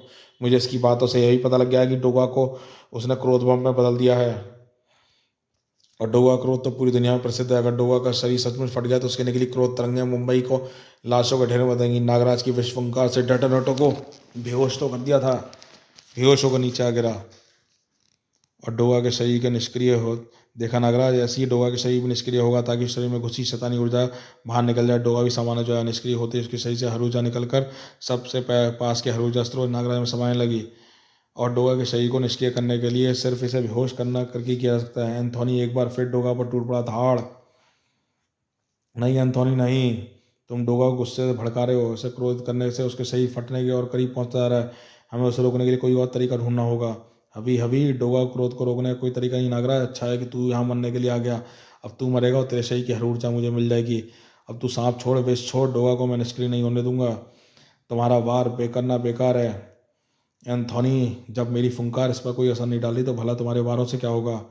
तो क्या डोगा के साथ करोड़ों लोग गाली गाल में समा जाएंगे? नहीं एंथोनी, डोगा के अंदर भई क्रोध ऊर्जा हिंसा का रूप है और गांधी जी के अनुसार हिंसा को सिर्फ एक ही चीज मार सकती है, वह अहिंसा। नागराज अपने आप क्रोध डोगा के सामने खड़ा हो गया और विश्वंकार खाए क्रोध डोगा का पहला बार खाकर दूर गिरा। मैं इसको रोकता हूँ नागराज। नहीं एंथोनी, चुपचाप खड़े रहो, तुम कुछ भी नहीं करोगे, कुछ भी नहीं। तड़ाक, नागराज उठा। डोगा दोबारा सामने खड़ा, होशोवास खोया। डोगा कुछ पलों तक नागराज को निहारता रहा। शायद नागराज को वार की प्रतिष्ठा थी, पर नागराज शांत खड़ा रहा। दोबारा लात, दोबारा उठ गई। यह सिलसिला चलता रहा। डोगा नागराज को वार करता रहा। नागराज बार बार उठकर सामने खड़ा रहा और बगैर होशोवास के भी वह साफ महसूस कर रहा था पलट कर वार न करे, पर उस पर वार कितना कठिन होता जा रहा था। धड़ाक, और डोगा की क्रोध आने की थी नागराज के संयम का पानी ठंडा कर रहा था। डोगा क्रोध शांत हुआ, फूली नसों में धुआं उगलना बंद हो गया और अब वे फूली नसें पिचककर डोगा की मांस की पेशियों के अंदर छिपती जा रही थी और क्रोध बम को अहिंसा ने डिफ्यूज कर दिया था। अब मैं और बर्दाश्त नहीं कर सकता, यह मेरी तीसरी हार है। देवों ने इस सृष्टि को मानव को बनाकर मेरा काम मुश्किल कर दिया। ये मानव शक्ति के साथ बुद्धि का प्रयोग कर रहे हैं, वे बार बार हार रहे हैं। मुझे ऐसा कोई स्थान ढूंढना होगा जहाँ मैं विनाश कर सकूं और फिर हर उस सृष्टि का शुभारंभ कर सकूं। मैं हार नहीं मानूंगा। हरु शक्ति कभी हार नहीं मान सकती। मैं चाहूँ तो एक झटके में वैसे ही इस पृथ्वी का पूरा जीवन तबाह कर दूं, जैसे करोड़ों साल पहले किया था। लेकिन अगर मैंने वैसा किया तो इस पृथ्वी पर हरु शक्ति को भी पनपने में बहुत समय लगेगा और इस दौरान देवता भी कुछ गड़बड़ कर सकते हैं। यह खतरा मैं मोल नहीं लूंगा। इस सृष्टि हर बार तबाही की ऐसी जगह को ढूंढना होगा और जहाँ पर की गई तबाही को पूरा भूभाग डोल उठे और हरु शक्ति की धाक जम जाए। और मेरी हरु शक्ति बता रही है वह स्थान है जिसको यहाँ मानववासी दिल्ली नाम से बुलाते हैं। कैसा अजीब नाम है। मुंबई में फैलाने के बाद कोहराम अब रुख भारत की राजधानी दिल्ली की तरफ कर रहा था और दिल्ली में अगर पत्ता भी खाता तो पूरा हिंदुस्तान हिल जाता था। राजनगर में इस कोहराम को रोकने का प्रयास किया जाता है। कार के नंबर के मालिक से कार का तो पता चल जाएगा ध्रुव, लेकिन ये कार अभी 2 दिन पहले ही किसी के हाथों बेची थी। इस भुलक्कड़ मालिक को खरीदने वाले का नाम तक याद नहीं, और ट्रांसपेपर के पेपर अभी पूरे न होने के कारण उस कार के नए मालिक का नाम पता भी कुछ पता नहीं चल पड़ा। यानी एक रास्ता बंद है। अब मेरे पास सिर्फ एक कैमरा है, और इस कैमरे से उस मालिक का पता कैसे चल सकता है? खोया पाया में छुपा दें? शायद इतना वक्त ना हो हमारे पास, पर यह एक तरीका है। यह कैमरा कभी ना कभी ख़राब जरूर होगा। ऐसे प्रोफेशनल कैमरे ठीक करने वाले राजनगर में कुछ ही लोग हैं। उनमें से पता चल सकता है कि इस कैमरे का मालिक कौन है। और इस काम में समय लगना था। दिल्ली वालों को पास उतना वक्त नहीं था। हाँ, यहाँ पर कोहराम मचाने मचाएगा। अब तक मैंने जितनी भी हरी शक्ति के प्राणियों का सृष्टि से विनाश करने के लिए भेजा है, उनको मानव देख सकते थे, इसलिए उनसे लड़ सकते थे। लेकिन इस बार ऐसा हरु शक्ति धारक विनाश करेगा जो मानवों को नजर ही नहीं आएगा। और इस बार मैं शक्ति प्रदान करूंगा किसी ऐसे मानव को जो खुद ही सृष्टि का विनाश करने की इच्छा रखता हो। और ऐसा मानव इस स्थान पर मिल सकता है, जिला कारागार। ऐसे मानव काफ़ी तादाद में उपलब्ध है, लेकिन उनमें से कुछ भी मानव काफ़ी खास थे। यार, इस कैदी को क्या खास बात है? इसमें अंधेरे में रखा जाता है, ना मोमबत्ती, ना बल्ब, ना ट्यूबलाइट। इसके लिए ये अल्फ़ा मैन है, इसके लिए बल्ब बाहर जलता है, क्योंकि इसमें आग लगाने का पागलपन है। बल्ब भी जलाएं तो क्या पता शॉर्ट सर्किट करके आग लगा दे। इसको तो हम माचिस की तीली तक नहीं देते। तुम लोग मुझे बंद करके नहीं रख सकते। मुझे आग लगानी है, चाहे मुझसे जेल का चूल्हा ही जलवा लो, लेकिन ऐसे तो मैं घुट घुट के मर जाऊंगा। बगैर आग लगाए तो मैं जी ही नहीं सकता। तुम आग लगाओगे, सारी दुनिया को जलाओगे और ठाके भी लगाओगे। यह मेरा वादा है। दिल्ली जहाँ हरदम लहराता रहता है तिरंगा। अरे कोई बचाओ, इस बिल्डिंग में अचानक न जाने कैसे आग लग गई। एक अंधी बच्ची इसके अंदर है। घबराओ मत, मैं उसे बाहर निकाल लूंगा। कुछ ही पलों में तिरंगा ने उस बच्ची को ढूंढ निकाला था। ये हो रही लड़की, लेकिन मैं तो घबराहट से उधर भाग रही है। जलता शहतीर गिरने वाला है, रुक जाओ, उधर मत जाओ। लेकिन लड़की रुकी नहीं और जलता शहतीर उसके ऊपर गिरने लगा। लेकिन अगले पल तिरंगा की ढाल लहराई, हाथ लहराया, ढाल हवा में सरसराई। लेट जाओ बेटी, जमीन पर लेट जाओ। जलता हुआ शहतीर उस बच्ची के बदन को छू नहीं सका, और तिरंगा ने उस तक पहुंचने में कोल भी नहीं गवाया। वो आग लगा रहा है। अंकल, उसे रोको, उसे रोको। ये बच्ची क्या कह रही है? कौन आग लगा रहा है? उस अंधी बच्ची। और ये अंधी बच्ची से देख कैसे पा रही है? अरे, जिस रास्ते से मैं अंदर गया था वहाँ अचानक शोले भरने लगे। ये कैसे हुआ? खैर, जल्दी बाहर निकलना होगा। पर इस आग से तो शायद इस आग से बच जाऊँ, लेकिन छोटी लड़की को नुकसान पहुंचता है, इसे बचाना होगा। किस्मत से बाथरूम में पानी मौजूद था। इस आग में अपना तिरंगा बादा भिगो लूँ, और इस बच्ची को लपेट कर मैं आग से आराम से बाहर निकल सकता हूँ। अंकल, वह हमारे पीछे आ रहा है, जल्दी भागो। यह लड़की क्या कह रही है? मुझे तो पीछे नजर नहीं आ रहा। शायद धुएं ने इसके दिमाग पर कुछ असर डाला है। अंकल, वह आदमी आगे बढ़ रहा है, उसके बदन उसके छू रहा है। बच्ची की चेतावनी के साथ ही तिरंगा का शरीर लपटों में घिर गया। तिरंगा अब उस बच्ची को छोड़ पाने के लिए मजबूर था। मुझे आग जल्दी से जल्दी बुझानी होगी। इसका सबसे आसान रास्ता इस गीले लबादे को अपने शरीर पर लपेटे रहना है। हवी हवी, अब तू नहीं बचेगी प्यारी प्यारी बच्ची। तुझे मारते हुए मेरा दिल खून क्या शुरू हो रहा है, पर क्या करूं? तेरी दृष्टि की सीमा वहाँ शुरू होती है जहाँ पर मानवों की खत्म होती है। इसलिए अपनी समान दृष्टि से तू मेरे अदृश्य रूप को देख पा रही है। ऐसा सिर्फ तू इसलिए कर सकती है, और यही कारण है तेरे मरने का। अंधी बच्ची की आंखें वैसे फटने लगी और अनचाहे उसके गले से चीखें निकलने लगी। और जब एक कातिल स्त्री के स्वर गाता फन फैलता है, बचाओ, तो चंदा के शरीर में सूक्ष्म रूप में स्थित शक्ति अपना रूप बदलकर ऊपर फैलाने पर विवश हो जाती है। एक बच्ची मुझे पुकार रही है। एक नेत्रहीन बालिका मुझे जाना होगा, बचाओ। ऐसा भला कौन दरिंदा हो सकता है जो नेत्रहीन मासूम बच्चे को चीखने में विवश कर रहा हो? प्रकाश की गति से उड़ती शक्ति को घटनास्थल पहुंचने में देर तो नहीं हुई, लेकिन तुम क्यों चीख रही हो बेटी? कौन परेशान कर रहा है तुमको? क्या वह इनमें से कोई है? नहीं आंटी, वह हमारी तरफ आ रहा है, मुझे बचा लो आंटी, मुझे तो कोई नजर नहीं आ रहा। अगली बार शक्ति चीख उठी, अरे विचित्र ऊर्जा का वार, लेकिन यह ऊर्जा तो मुझे कुछ जानी पहचानी लगती है। ओह हे महादेव, यह तो हरु ऊर्जा है। लेकिन हरु इस ब्रह्मांड में कैसे आ गए? हवी हवी, इस मानवी के अंदर तो देव ऊर्जा है। इसने तो हर ऊर्जा का स्पर्श होते उसे पहचान लिया। यानी देव ऊर्जा और हर ऊर्जा की सीधी टक्कर हो जाती है। वाह हवी हवी, इसमें तो बहुत मजा आएगा। यह बच्ची अंधी जरूर है, लेकिन इसने शायद हर ऊर्जा को देख पाने की क्षमता है। आसपास अवश्य कोई हरु प्राणी है। वह दृश्य रूप में मेरी ज्वाला से नहीं छिप सकता। डोगा शक्ति बम्बे ध्रुव शक्ति की अग्नि लहरों ने अल्फा मैन की अदृश्य शक्तियों के लिए। आप बच्ची सही कह रही थी, लेकिन तब तू अदृश्य नहीं है। मेरे सामने मेरे साथ साथ तुझे सभी देख सकते हैं। ये तुझे देखेंगे भी और तेरे नष्ट होने के नज़ारे को भी। अब मैं अपनी ऊष्मा लहरों का तापमान बढ़ाती जाऊंगी और अपनी ऊष्मा बढ़ाती जाऊंगी। अरे ऊष्मा ऊर्जा तेरी हर ऊर्जा को नष्ट कर देगी। लेकिन आसान सा दिखने वाला काम तुरंत ही असंभव काम बदल गया। ये क्या हो रहा है? हवा में रहने वाली ऊष्मा लहरें पत्थर की तरह जमती सी क्यों नजर आ रही हैं? क्योंकि हरु सृष्टि देवों की सृष्टि के नियमों को नहीं मानती। हमारी सृष्टि में आग पत्थर की तरह जम भी सकती है। और उसमें पत्थर की तरह तोड़ा भी जा सकता है। शक्ति है चमत्कार देखकर पल भर के लिए ठगी सी रह गई और इसी पल का फ़ायदा उठा चुका अल्फ़ा मैन ने एक बार फिर वार किया। आहा, लेकिन इस दृश्य ने शक्ति कुछ पलों के लिए अपनी बेसुध हो गई थी, लेकिन इस दृश्य ने तिरंगा को दृश्य अवश्य सजग कर दिया था। अंकल वो हमारे पीछे आ रहा है, मुझे मारने आ रहा है, घबराओ मत बेटी, मैं उसको तुम तक नहीं पहुंचने दूंगा। यह कहना पाना मुश्किल था, तिरंगा कब तक बच्ची को बचा पाता, लेकिन शायद तिरंगा की परीक्षा का समय भी नहीं आया था। नहीं नहीं, मैं फिर वही गलती कर रहा हूँ जो मुझे नहीं करना चाहिए। मेरा मुख्य लक्ष्य सृष्टि का विनाश करना है। मैं हर बार हर प्राणियों को किसी न किसी एक मानव से लड़वाता रहता हूँ। अगर वह छोटी मानवी अल्फामैन को देख भी सकती है तो उसे भला क्या नुकसान हो सकता है। उसे देखने के बावजूद देव शक्ति से भरी शक्ति भी अल्फामैन की हर शक्ति को पटकनी देती है। अब मैं बच्ची का पीछा नहीं करूंगा बल्कि विनाश करवाऊंगा अल्फामैन से। और अगले ही पल वह गायब हो गया। अंकल, अब मुझे कुछ नहीं नजर आ रहा है। ओह शुक्र है भगवान का, लेकिन यह कहीं कोई उसकी चाल तो नहीं। तुम चारों तरफ देखती रहना, चौकन्नी रहना। उस शक्ल आदमी की शक्ल मैंने कहीं देखी है पर याद नहीं आ रहा कहाँ। अगर याद आए तो शायद उससे रोकने का कोई तरीका भी निकल आए। लेकिन फिलहाल तो सबसे बड़ा सवाल ये है कि वह गया तो गया कहाँ और ये कहाँ गया है। अल्फा मैन ने दिल्ली को नष्ट करने के लिए कुछ स्थान लिया था। मेरा हरु ज्ञान बता रहा है कि यह फैक्ट्री रासायनिक पदार्थों का एक भंडार है। अगर इन रासायनिक पदार्थों में गैस लग जाए तो वातावरण धुएं बदल जाए तो पहले से ही प्रदूषण से परेशान दिल्ली के प्राणियों के प्राण फटाफट उनके शरीर से निकल जाएंगे। अदृश्य रूप में कारण वह अल्फा मैन के लिए बच्चों का खेल था, लेकिन शायद उसके किस्मत में किसान नहीं थी। पास से गुजरते ही ट्रक ने धूल से उसकी आकृति को अदृश्य नहीं रहने दिया। राम सिंह, उधर कोई भूता आकृति है, उसके इरादे नहीं लगता है, गोली चलाओ। सतर्क इंडस्ट्रियल फोर्स की गार्ड तड़तड़ा उठी। लेकिन हवी हवी मुझ पर गोलियां भला कैसा करेंगी। प्रकाश भी जिनके आर पार निकल जाए गोलियां क्या रोकेंगी। हवी हवी मैंने तो अपना काम कर दिया और करके ही जाऊंगा जो मैं करने आया। एक ही स्पर्श से रासायनिक तरफ से बड़ा टैंक सुलग उठा और चारों तरफ भगदड़ मच गई। भागो, ये टैंक फट गया, हमारे सिर्फ हड्डी के ढांचे बचेंगे। लेकिन भागेगा, इसका असर तो पूरी दिल्ली में फैल जाएगा। मैं भी आधे घंटे में इतनी जल्दी भला कहाँ भाग पाओगे। कर खतरे का सायरन खनखनाने लगा। इतनी गड़बड़ में उस रक्षक को बुलाने की काफी थी जैसे दिल्ली वाले कहते हैं परमाणु। हे भगवान, यह तो अमोनिया टैंक है जो फटने वाला है। इसमें लगी आग बेकाबू हो चुकी है।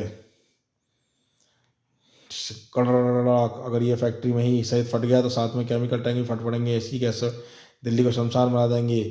लेकिन परमाणु के रहते ऐसा नहीं होगा। अगर सिर्फ जाएगी तो सिर्फ एक जान। परमाणु की पलक झपकते ही दहकता हुआ टैंक हवा में कई किलोमीटर ऊपर था और वहां से भी किसी को नुकसान नहीं पहुंचा सकता, परमाणु को भी नहीं, क्योंकि शुक्र है मैंने इसको फटने से पहले इतनी ऊंचाई पर ले गया। अब मैं इसके परमाणु क्रम बदल कर इस धमाके से बच सकता हूँ। हाँ, इस सुपरहीरो परमाणु ने अल्फामैन का पहला बार बेकार कर दिया, लेकिन अभी तो फैक्ट्री में ऐसे रसायनों का बहुत भंडार है। देखता हूँ ये परमाणु कब तक कामयाब होता है। परमाणु इस कांड की हकीकत पर वापस करने की पहुंच रहा था और फिर वह दरवाजे को गलाता हुआ अंदर घुस गया। अंदर जाते ही उसको भी हम नहीं देख पाए। ये आग जरूर उसी ने लगाई है, और अगर ऐसा है तो वह दृश्य शक्ति यहीं कहीं परमाणु अंडरग्राउंड टैंक ने आग लगी है। उसके अंदर जो रसायन है वह जलने से अत्यधिक जहरीली गैस पैदा करता है। अंडरग्राउंड टैंक यानी जमीन के नीचे बना टैंक, उसे तो उठाया भी नहीं जा सकता। हवी हवी परमाणु, अब इसे फटने से बचा तो जानूं। यह केमिकल जहरीला होने के साथ ज्वलनशील है। आग तेजी से चारों तरफ फैल रही है और जहरीली गैस निकलनी शुरू हो गई है। ऐसी आग को पानी से नहीं बुझा सकता, पर मिट्टी से ढकने के कारण शायद ये बुझ सके, परंतु इतनी मिट्टी आएगी कहाँ से। ओहो, अब तो जहरीली गैस का असर मुझ पर भी हो रहा है। परमाणु नीचे गिरने लगा। उसके होश तेजी से गायब हो रहे थे, लेकिन उसका शरीर टैंक से नहीं टकराया। किसी के हाथ ने उसको थाम लिया था। नागराज हर ऊर्जा का आभास पाकर मुंबई से दिल्ली पहुंच गया था। नागराज, तुम यहाँ पर कैसे आ गई? ये समझाने का वक्त नहीं है। परमाणु मुझे जल्दी जल्दी बताओ यहाँ पर क्या हो रहा है। परमाणु नागराज को सारा घटनाक्रम तेजी से सुनाता चला गया। हो, यानी इस बार ऊर्जा धारक ने कोई अदृश्य प्राणी रचा है। उसको तो हम ढूंढ लेंगे, लेकिन सबसे पहले हमको इस टैंक को फटने से रोकना है ताकि जहरीली गैस दिल्ली के वातावरण में खुल ना जाए। आग तेज हो चुकी है नागराज। जहरीला धुआं पहले से ही वातावरण में उखड़ने लगा। अब इस धुएं को फैलने से रोकें या टैंक को आग बुझाने की सोचूं। यह धुआं नागराज के जहर से अधिक जहरीला नहीं हो सकता। मैं जहरीले टैंक को अपने अंदर समेट कर फैलने से रोकता हूँ। अब तुम टैंक को बुझाने का उपाय सोचो।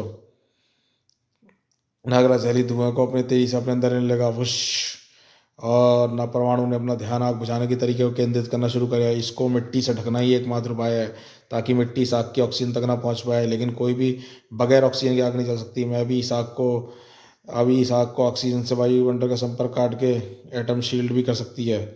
परमाणु ने एटम शील्ड के सुलगते टैंक को ढकना शुरू कर दिया और इधर इस दौरान तिरंगा के दिमाग में अल्फा मैन की शक्ल कौन चुकी थी? यह संभव है तिरंगा इस जेल में समय से पहले छूटने का सिर्फ एक ही तरीका है, या तो प्लेन हाईजैक करो या फिरौती गिरोह में बंद अपराधी को छुड़वा लो। और कोई तरीका नहीं। अल्फा मैन के लिए अभी तक किसी कोई प्लेन हाईजैक नहीं किया, यहीं पर बंद है। मेरा यकीन है, मुझे यकीन है जेलर साहब, लेकिन फिर भी मैं अल्फा मैन को अपनी आंखों से देखना चाहता हूँ। तो लो देख लो। अरे यह तो जेल में बंद है, पर यह एक समय में दो जगह कैसे हो सकता है? एक मिनट, देखने से ऐसा लग रहा है कि समाधि की अवस्था में हो।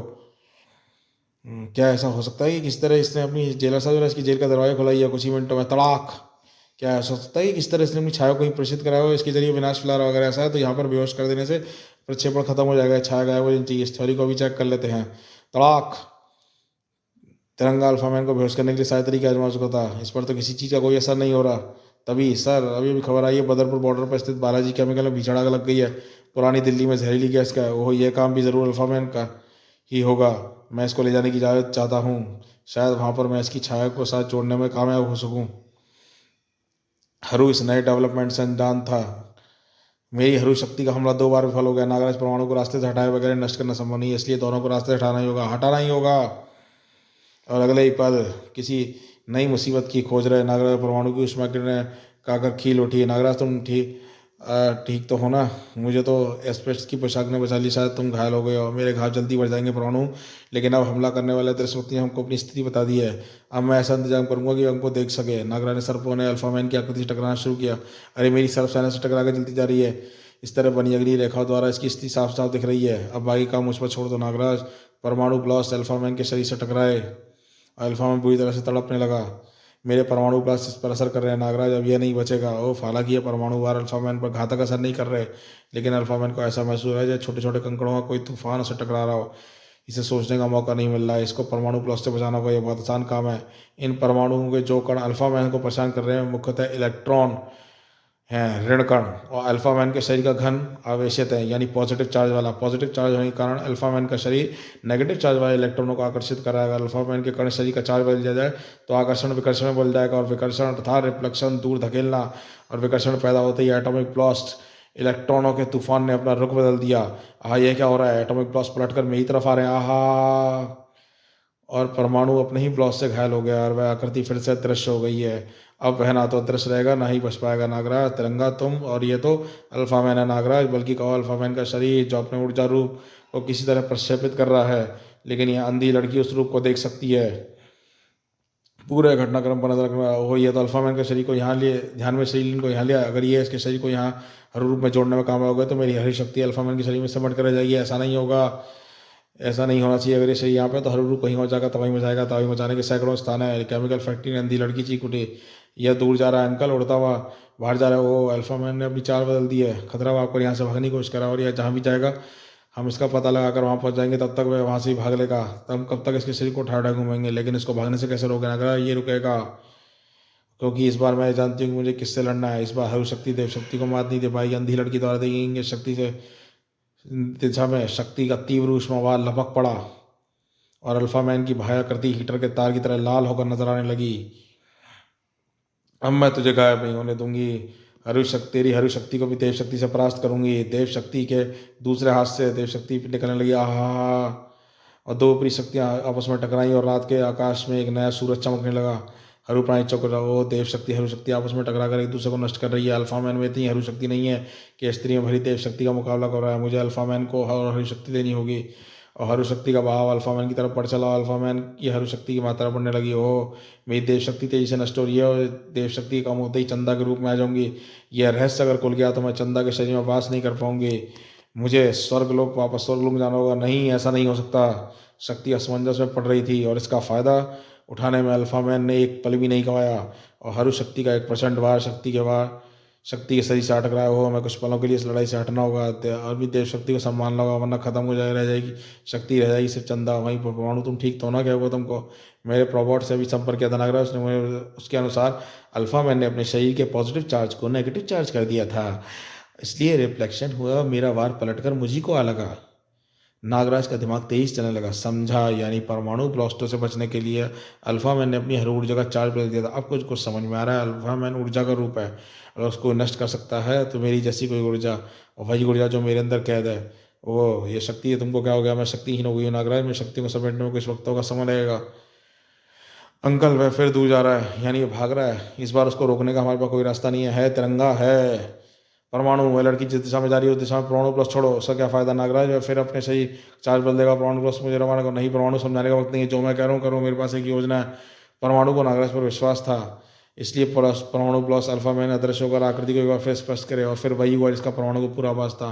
हर ऊर्जा का चार्ज बदला। आहा, परमाणु अपनी ही ब्लास्ट खाकर चीख उठा। लेकिन अब तक नागराज अपनी योजना पर अमल कर चुका था। परमाणु ने अपना काम कर दिया है, अब मुझे अपना काम करना है। काम खतरनाक है, मेरी जान भी जा सकती है, लेकिन करोड़ों जिंदगी बचाने के लिए अपनी जिंदगी को दांव पर लगाना पड़ेगा। अब मैं अल्फा मैन के बराबर की ऊंचाई पर आ पहुंचा हूँ। अब मैं अपने शरीर को इच्छाधारी कणों में बदल कर उसके शरीर में मिश्रित हर ऊर्जा भी मिश्रित होगी, लेकिन मेरा यह हर ऊर्जा रूप विपरीत ऊर्जा वाले हर ऊर्जा रूप से टकराएगा। दोनों ऊर्जाएं एक दूसरे टकराएंगी और कोई भी एक रूप जिंदा रहेगा, या तो मेरा या अल्फा मैन का। जैसे बिजली के पॉजिटिव और नेगेटिव चार्ज से मिलने से चिंगारियां उड़ती हैं, वैसी चिंगारियां नागराज के इच्छाधारी रूप और अल्फा मैन के ऊर्जा रूप के टकराने से भी उड़ी। और कुछ ही पलों में दोनों के तड़पते हुए अदृश्य चिंगारी रूप चमकते रहे, और किसी एक को रूप का बचना था। वह रूप था नागराज का था। ओफ, अल्फा मैन का हर रूप नष्ट हो गया। शक्ति के देव शक्ति वाले वारों ने उसके अंदर की हर ऊर्जा को इतना कम कर दिया था कि नागराज के अंदर की ऊर्जा उस पर भारी पड़ गई। ये शक्ति है सहार का कारण। यह शक्ति इस ग्रह पर देवों की प्रतिनिधि है, देवों की ऊर्जा भरी है इसमें। यह हमारे लिए खतरा बन सकती है, इसको नष्ट करना होगा, चाहे इसके लिए मुझे खुद ही क्यों ना जाना पड़े। नहीं, मुझे जाने की जरूरत से ज़्यादा आत्मविश्वासी होने की जरूरत नहीं है। जाने की जरूरत नहीं है, क्योंकि मेरा एक हरू प्राणी तो मेरा काम करने के लिए यहाँ मौजूद है, नागराज। कमाल है, यह ख्याल मुझे पहले क्यों नहीं आया। नागराज से तो जरूर खतरनाक हरू प्राणी तो कोई है ही नहीं, और मैं भी नहीं। अभी नागराज में अतिरिक्त हरी शक्ति छोड़ता हूँ। दिल्ली में हरु शक्ति नष्ट होने से शक्ति के कारण अल्फा मैन का शरीर उससे निपुण मानस रूप अल्फा मैन के शरीर में समा गया। दोनों रूप एक होते ही तिरंगा ने उसके दिमाग के बेहोशी के अर्थ में डुबो दिया। यह खतरा भी टल गया, लेकिन हमको बहुत होशियार रहना, क्योंकि इन प्राणियों को बनाने वाला बार बार हो रही अपनी हार से बौखला गया होगा, और अब की बार उसका वार बहुत भीषण होगा। उसको यह मौका नहीं मिलेगा। ये हरु शक्ति है नागराज, देव शक्ति के प्रतिद्वंदी, ये पृथ्वी पर अपनी सृष्टि बनाना चाहते हैं, लेकिन उनको मैं यह मौका नहीं दूंगी। मैं उसे ढूंढ सकती हूँ, और उसके बाद मैं इस लायक नहीं छोड़ूंगी कोई वार कर सके। तभी नागराज से हरु शक्ति टकराई। तो देख कहते रहिए कोहराम कॉमिक्स कैसी लग रही है आपको। कोहराम कॉमिक्स की ये शानदार मूवी टाइप कॉमिक्स अपना हमें कमेंट बॉक्स में जवाब दीजिए, और चैनल को सब्सक्राइब कीजिए। अचानक से शरीर में बढ़ गई हर ऊर्जा की इस मात्रा से नागराज संभल नहीं पाया। ये क्या हो रहा है, नागराज का रूप क्यों बदल रहा है। उस पर हरु शक्ति का वार हुआ। परमाणु उसके अंदर पहले भी हरु शक्ति थी, कैसे है मुझे पता नहीं, लेकिन मुझे इसका आभास हो रहा है था। तू इस ग्रह पर पृथ्वी की देव शक्ति की प्रतिनिधि शक्ति, लेकिन अब मैं हरु शक्ति का प्रतिनिधि तुझे समाप्त करके सिद्ध कर दूंगा कि हरु से देव शक्ति टक्कर नहीं ले सकती। तू नागराज के माध्यम से जो कुछ भी कर रहा है हरु से करके देखा। तेरे अंदर कुछ करवाने से पहले ही मैं नागराज के अंदर की भरी तेरी हरु शक्ति को अपनी देव शक्ति से काट दूंगी। तू भूल रही है शक्ति कि तेरी देव शक्ति का एक बड़ा हिस्सा अल्फा से लड़ने में नष्ट हो चुका है, और जो कुछ भी थोड़ी देर पहले देव शक्ति तेरे अंदर बची थी, नागराज की हरु शक्ति का मुकाबला नहीं कर सकती। इस हरु के पास तो हरु शक्ति का भंडार है, और वह तो मेरी भी देव शक्ति इसी में मैं नष्ट होती देव शक्ति फिर से प्राप्त करें, लेकिन इसके लिए मुझे थोड़ा और वक्त चाहिए, और वो वक्त हम तुमको देंगे नागराज। हम नागराज को तब तक रोक रखेंगे जब तक तुम्हारी पूर्ण शक्ति वापस नहीं आती। हमको सिर्फ रोकना ही नहीं है तिरंगा, बल्कि इसके अंदर समाई हरु शक्ति को नष्ट भी करना है। ये शक्ति धीरे धीरे नागराज पर हावी है। थोड़ी देर में नागराज पूरी तरह से हरु बन जाएगा। नागराज को रोकना वैसे ही मुश्किल था, अब तो हरु शक्ति ने उसे अजय बना दिया। धम हो, इतने भीषण वार को भी नागराज आराम से झेल गया। मैं नागराज पर ज़्यादा घातक वार नहीं कर सकता। मेरा कोई वार नागराज को नुकसान पहुंचाएगा। हरु शक्ति को खत्म करने के चक्कर में हमारा दोस्त नागराज ही खत्म हो जाएगा। धड़ाक।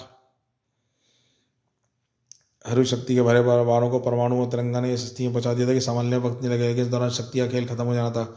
शक्ति इतनी बेबस नहीं है कि तू उसके रहते मित्रों को नुकसान पहुंचा सके। उनको तो सिर्फ मैंने इसलिए नुकसान पहुंचाया शक्ति, लेकिन तुझको तो मैं स्थायी नुकसान पहुंचा दूं। अब नागराज तुझे अजगर की तरह निकल कर अपने शरीर में समा लेगा, और उसकी हरु शक्ति तो ये देव शक्ति को पूरी तरह से नष्ट कर देगी, और इससे सिद्ध हो जाएगा कि देव शक्ति हरु शक्ति से बहुत निम्न स्तर की है, और ब्रह्मांड में सृष्टि को बचने का अधिकार सिर्फ हरुओं के पास है, देवों के पास नहीं। इसकी हरु शक्ति फिर से मेरी संभली हुई देव शक्ति को नष्ट कर रही है। अगर मैं नागराज के शरीर में पहुंच गई तो मेरे साथ साथ चंदा का अस्तित्व भी मिट जाएगा, जिसके जरिए मैं दूसरों की रक्षा करती हूँ, मैं उसकी रक्षा नहीं कर पाऊंगी। घबराओ मत शक्ति, हम तुमको कुछ नहीं हो देंगे। तो होने तो तब नहीं देगा जब तू नागराज तक पहुंच पाएगा। परमाणु वार तो मैं भी कर सकती हूँ, परमाणु अपनी तीसरी आंख से नागराज को भस्म कर सकती हूँ, लेकिन या तो हरु की जीत होगी, हमारी हार। कोई और तरीका सोचो, वह जल्दी। शक्ति के अनुसार नागराज पहले भी हर ऊर्जा को अंदर समेट चुका है, यह काम दोबारा भी कर सकता है।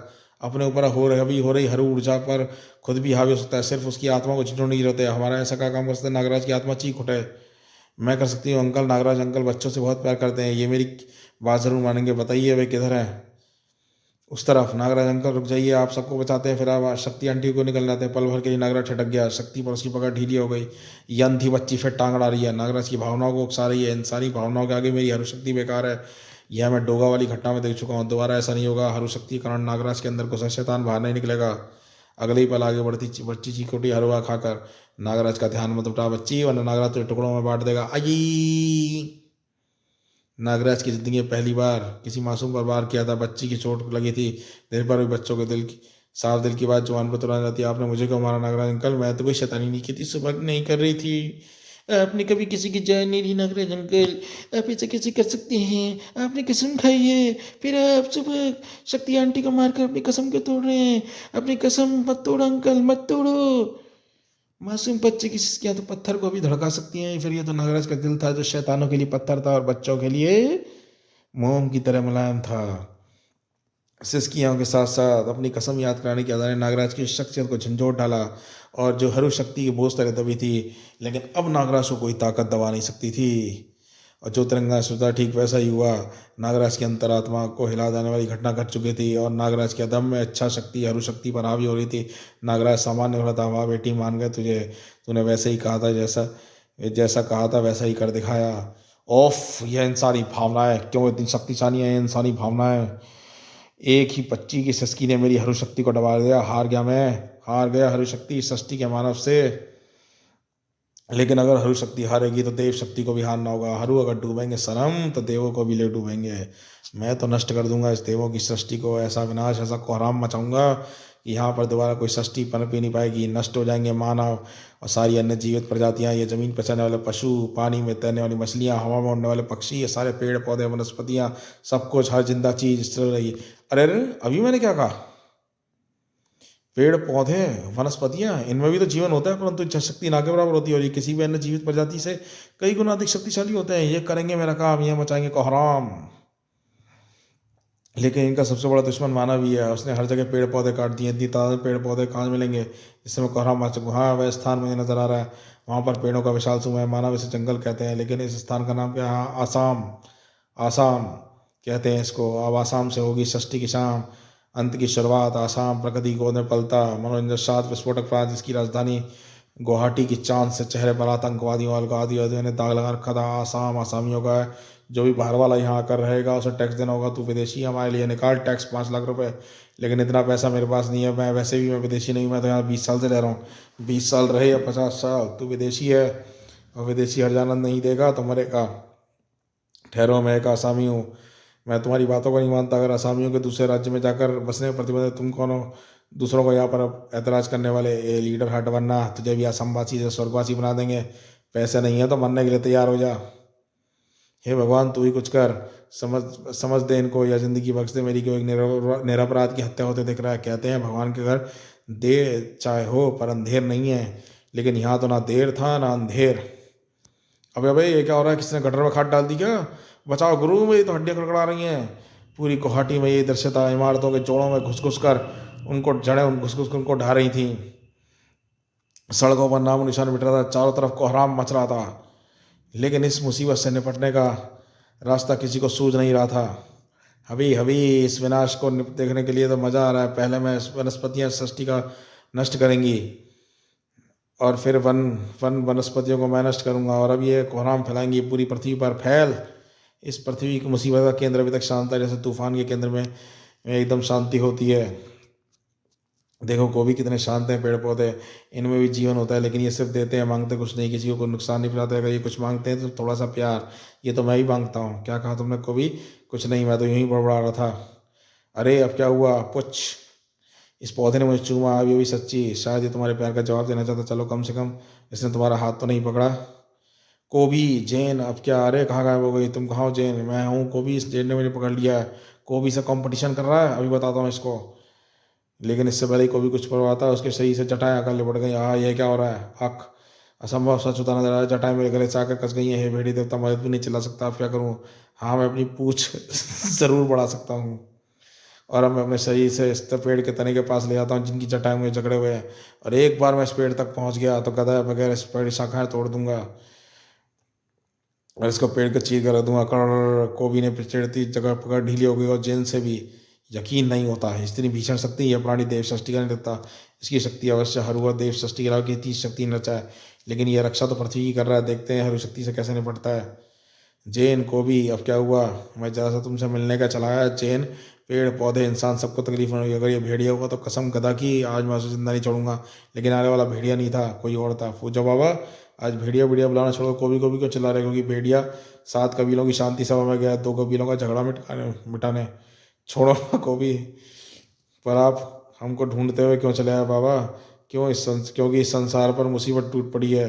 अब वह भी हमारे जंगल के कारण। हमारे जंगल में पाए जाने वाले पेड़ों की जड़ें यहाँ से हजारों किलोमीटर दूर शहरों तक पहुँच चुकी हैं। वे इमारतें हमें सड़कें तोड़कर नगरों को तबाह कर रही हैं। यह आपको कैसे पता चला? कई पक्षी अलग अलग स्थानों से यह सूचना लेकर मेरे पास आए हैं, लेकिन मैं इस मुसीबत का कारण को नहीं खोज पा रहा। पेड़ों की शाखाएं, लताएं, जटाएं पशुओं को बेरहमी से मार रही हैं, यानी जंगल ही जंगल का विनाश करने पर उतारू हो गया है। लेकिन जंगल के रखवाले कोबी के रहते ऐसा कभी नहीं होगा। मैं ढा दूंगा उन दुष्ट वृक्षों को जंगल का विनाश कर रहे हैं। हे भेड़िए देवता मदद! भेड़िए देवता का प्रलंकारी शस्त्र कोबी के हाथ में प्रकट हो गया और विनाशी को लाड़ी वृक्षों की तरह काज में ढूंढने लगी। थम, रुक जा कोबी, पेड़ को विनाश कारण नहीं है, कारण इनमें एक आ गई अद्भुत शक्ति जो इनसे ऐसा करवा रही है। तो बताओ किसने डाली है वह शक्ति? जंगल के वृक्षों में इसकी खोपड़ी फोड़कर उसकी सारी शक्ति खाली निकाल दूंगा। मैं उसी की बात बता रहा हूँ। हर पशु पक्षी पूछ रहा है उन्होंने ऐसी कोई अजीब गरीब वस्तु देखी है जो वृक्षों को विनाश नहीं सकता। अरे सांप मेरे ऊपर क्यों छोड़ रहा है? मैं भी इसका फन इसके धर से जुदा करता हूँ। नहीं कोबी है, मुझे कुछ बता रहा है वो। हाँ समझा, तुम घबराओ मत, सब ठीक हो जाएगा। इस सांप ने क्या बताया? पूछा होगा कुछ अद्भुत हो रहा है। जमीन के बहुत नीचे रहने वाले अंधेरिया सर्प ने बताया है कि सभी पेड़ों की जड़ें तेजी से एक ही दिशा में जा रही है। वे कहाँ जा रही है इसका तो सर्प को पता ही नहीं था, लेकिन यह पता है कि पेड़ जड़ें जहाँ भी जा रही हैं और आत्म शक्ति है उस स्थान का पता कैसे चलेगा? बहुत आसान काम है पूजा बाबा। सभी पेड़ों की जड़ें सिर्फ ही एक दिशा में जा रही हैं, ना तो इस पेड़ की जड़ भी कहीं जा रही होगी। अब इस पेड़ को उखाड़ कर उस जड़ को उखाड़ते रह जाऊंगा और अब जब तक मुझे उसका अंत नहीं मिलता था। धमाम! तुम्हारा तरीका भी तुम्हारी तरह हिंसक है कोई, पर है कारगर।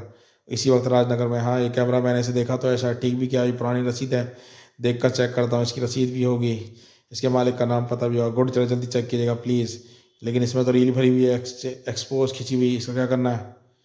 श्वेता ये रील ले जाओ और इसको तुरंत डेवलप करा, शायद इससे अंदर कोई ऐसी चीज़ मुझे को पता। ओके भैया, लेकिन तुम ढूंढ क्या रहे हो बताते क्यों नहीं? तेरी समझदारी से बड़ी बात है, तेरे दिमाग में आएगी नहीं। तू जैसा कहे बस वैसा ही कर और मुझसे स्टार ट्रांसमीटर पर कॉन्टैक्ट कर लेना। अब जा फटाफट। और वहाँ से हज़ारों किलोमीटर दूर असम के जंगलों में ये जड़ जहाँ तक जा खत्म हो रही है इस पेड़ के पास। ऐसे देखने में तो यह पेड़ सामान्य सा लग रहा है, फिर सारी जड़ें इस तक क्यों आ रही हैं? क्योंकि जो कुछ भी गड़बड़ है वह जमीन के अंदर ही है जैन, लेकिन अंदर जाने का रास्ता और कहीं नहीं है पूजा बाबा। ये जड़ इतनी मोटी है कि अगर मैं इसको जड़ से उखाड़ दूं तो इतनी चौड़ी सुरंग बन जाएगी जिसमें मुझ तक जैसा मुस्तंडा भी आराम से घुस सके। अब मैं देखता हूँ कि इस मुसीबत की जड़ क्या है। भेड़िया का शरीर मिट्टी की भुरभुरी दीवारों से टकराता हुआ नीचे फिसल चला गया। थोड़ी देर बाद उसका फिसलना तो रुक गया, लेकिन आंखों का फटना नहीं रुका। सामने दिख रहा दृश्य इतना विस्मयकारी था, आश्चर्य यकीन नहीं होता। चारों तरफ विभिन्न वृक्षों की जड़ें इतनी बड़ी चमत्कारी जुटी हुई हैं और इन हलचल के कारण यहाँ की मिट्टी इतनी हट गई है कि इसके द्वारा मैं आराम से खड़ा हो सकता हूँ। मेरा एक ही काम है, इस गांठ में से चमकती दुष्टता भरी है, इसको गांठ की खोपड़ी को तोड़कर बाहर निकालना। और यह काम मेरी दिव्य गदा सुगमता से कर सकती है। गदा और गांठ के मिलन होते ही अंधेरा स्थान चिंगारी चमक उठा। ओहो, इसकी गदा में दिव्य शक्ति भरी है। ये दिव्य शक्ति वैसी कोट की हरी शक्ति नष्ट कर रही है। इसको यह मौका नहीं देना है। कोबी को अगला बार का मौका नहीं मिला।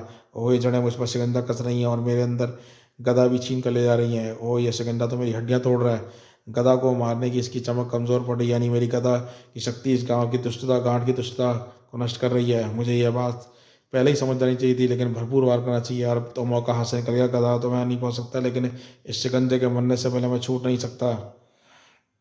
लेकिन कोबी मरेगा नहीं, गदा भी वापस लेगा और मैं बंधनों को जरूर तोड़ूंगा। लेकिन मेरी पूंछ याद है। कोबी की पूंछ गदा पर जा कसी और रस्सा कसी की प्रतियोगिता शुरू हुई। हारने का अर्थ जीवन का, लेकिन कोबी को सिर्फ मारना सीखा था, मरना नहीं। एक झटके में जड़ उखड़ गई। अब कोबी पूंछ की गदा समझी। इससे पहले कि हरू कोई चाल सोच पाता, पूंछ की एक घुमाव ने गदा को प्रक्षेपास की गति से गांठ के अंदर धंसा दिया और दो विपरीत शक्तियां आपस में टकरा गई और एक तेज चम्मच के साथ ही गांठ का नाम निशान मिट गया और जड़ों के अंदर ऊर्जा मिलनी बंद हो गई और जड़ें निष्क्रिय हो गई और खतरा टल गया। फूजवाओ को भी कोई मत चलाना, चलो जैन हम फिर से घूम कर आते हैं। बस साहब मैं और प्रयास नहीं करूंगा, मेरा आखिरी उपाय भी करके देख लिया। अब मैं हरू शक्ति का भीषण प्रयोग करूंगा जिससे देव सृष्टि कुछ ही पलों में धूल में मिल जाएगी और फिर देवों का प्यारा ग्रह पृथ्वी जीवन बसाने के योग्य नहीं रहेगा। मैं पृथ्वी को जीवन के आधार को ही नष्ट कर दूंगा, वायु को इतना विशाला कर दूंगा कि एक सांस में ही दम बाहर आ जाए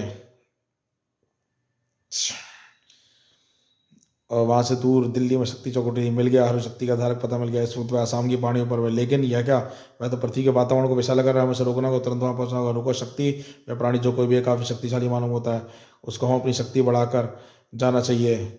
शक्ति को बढ़ाकर मैं कुछ समझी नहीं। हमारी बड़ी शक्ति हमारी एकजुटता है। शक्ति हमको उन सभी को साथ लेकर जाना होगा जिन्होंने हरी शक्ति से टक्कर ली है, उन सब पर विजय प्राप्त करनी। मैं समझ गई, तुम ध्रुव टोगा, स्टील और एंथोनी की बात कर रहे हो ना? ठीक है, मैं सबको लेकर ही वहां पहुंच जाऊंगी। और कुछ ही पलों में तिरंगा नागराज शक्ति के अनोखे यान एक तरफ बढ़ रहे थे। राजनगर में मिल गया ध्रुव। यह कैमरा हमारे यहाँ ठीक होता। मालिक का नाम रमेश खन्ना है, पता है 201 गुलाब चौक, महानगर 380019। शक्ति ने ध्रुव को ले तो लिया था, लेकिन अभी स्टील डोगा और एंथोनी को लेने में कुछ पलों का वक्त लगना था। और इस दौरान पृथ्वी का वातावरण विशाल होता। जेन, ये तुमको क्या हो रहा है? हवा में अजीब सी महक क्या? वुल्फानो वासी होने के कारण कोबी पर जहर का असर देर से होना था, लेकिन चेन तो मानव थी। क्या बात है, हवा में हड्डियों? अब तुम मुझे तंग करने आए क्यों? वाऊ, क्या कहा? पहाड़ी की तरफ से जहरीली हवा आ रही है, पशु मर रहे हैं। कोबी ऐसा नहीं होने देगा। जेन को नुकसान पहुंचाने के लिए कोबी को नुकसान पहुंचाने वाले को भी चीर कर रख देगा। कोबी जानता नहीं था किससे टक्कर लेने जा रहा है, लेकिन हरू भी यह नहीं जानते थे कि उनकी टक्कर किससे होने वाली है। बंद कर सृष्टि का यह विनाश, दुष्ट हरू। आप कौन? अच्छा, तो तुम सब सुपर हीरोज और शक्ति एक साथ, और तुम समझते हो कि तुम्हारी संयुक्त शक्ति के सामने मैं टिक नहीं पाऊंगा। हाँ, हम यही समझते हैं। तो फिर देखो हरू शक्ति की ताकत। हरू शक्ति का प्रहार करने से हरू शक्ति का शरीर तना और फिर ढीला पड़ गया। ये मेरे शरीर में क्या था? ये तो वही गदा है। वही गदा? यानी तू मेरी गदा को पहचान गया? यानी कि मैं तुझे पहले कभी नहीं देखा। मुझे तो ये लगता है कि तू जड़ों के जरिए जंगल में विनाश पाया था, वायु जहर फैलाने में तू ही है। ओ कोबी के ता तेरी शक्ति को वैसी नष्ट कर देगी जैसे वृक्षी गांठ को नष्ट किया था। ये कोबी कौन है? इस गदा को मैं पहचानता हूँ। ये असम के जंगलों के संरक्षक भेड़िया की है।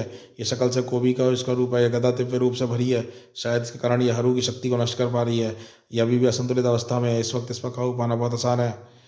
या मैं असंतुलित जरूर हूँ शक्ति, लेकिन मुझ पर काबू पाने की लक्ष्मी मत पा लेना। मैं विनाश फैलाऊंगा, कोहराम मचाऊंगा और ऐसा इंतजाम भी करूंगा कि तुम मुझ तक ना पहुंच पाओ।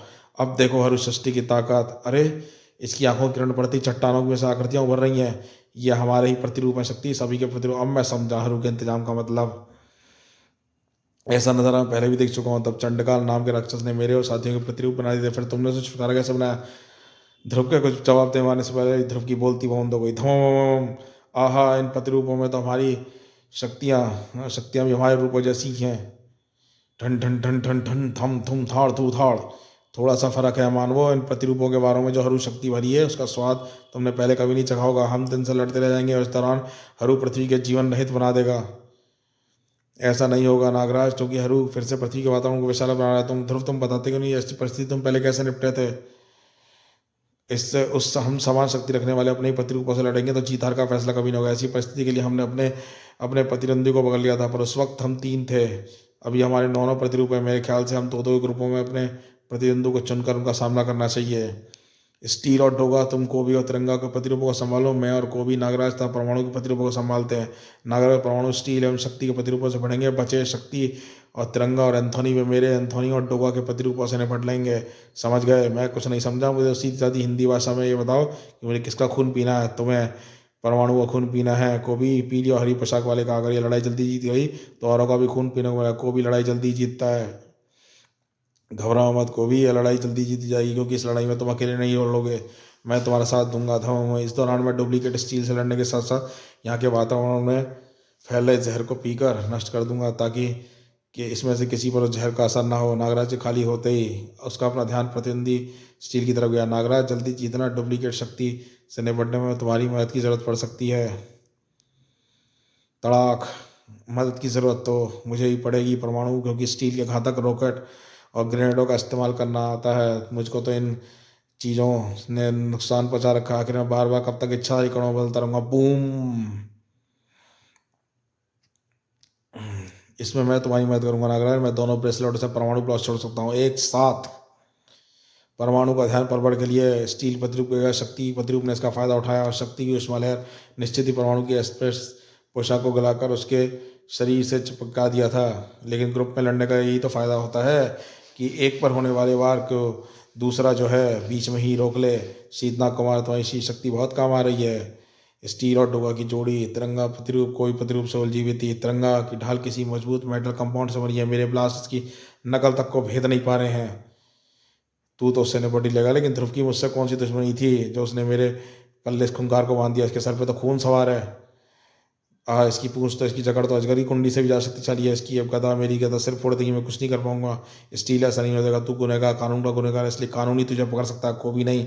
अब तुमसे बचकर रहना।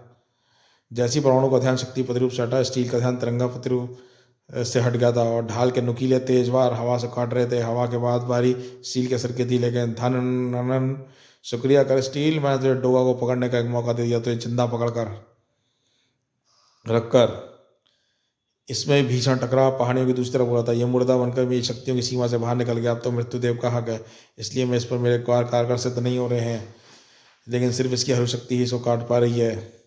तुम मेरे प्रतिरूप की आड़ में मेरी बात करी शक्ति, वैसे तो मेरा दिल निकाल कर मुझे नष्ट किया सकता है, लेकिन हरु ने इसके अंदर दिल ही लगाया ही नहीं है। वो अब मैं बड़बड़ेपन में यह क्या बोल गया। यह तो भूल ही गया कि मेरा प्रतिनिधि ध्रुव प्रतिरूप है। अब तो यह मुझे मारने का सीक्रेट जान गया और सीधे मेरे दिल पर वार कर रहा है।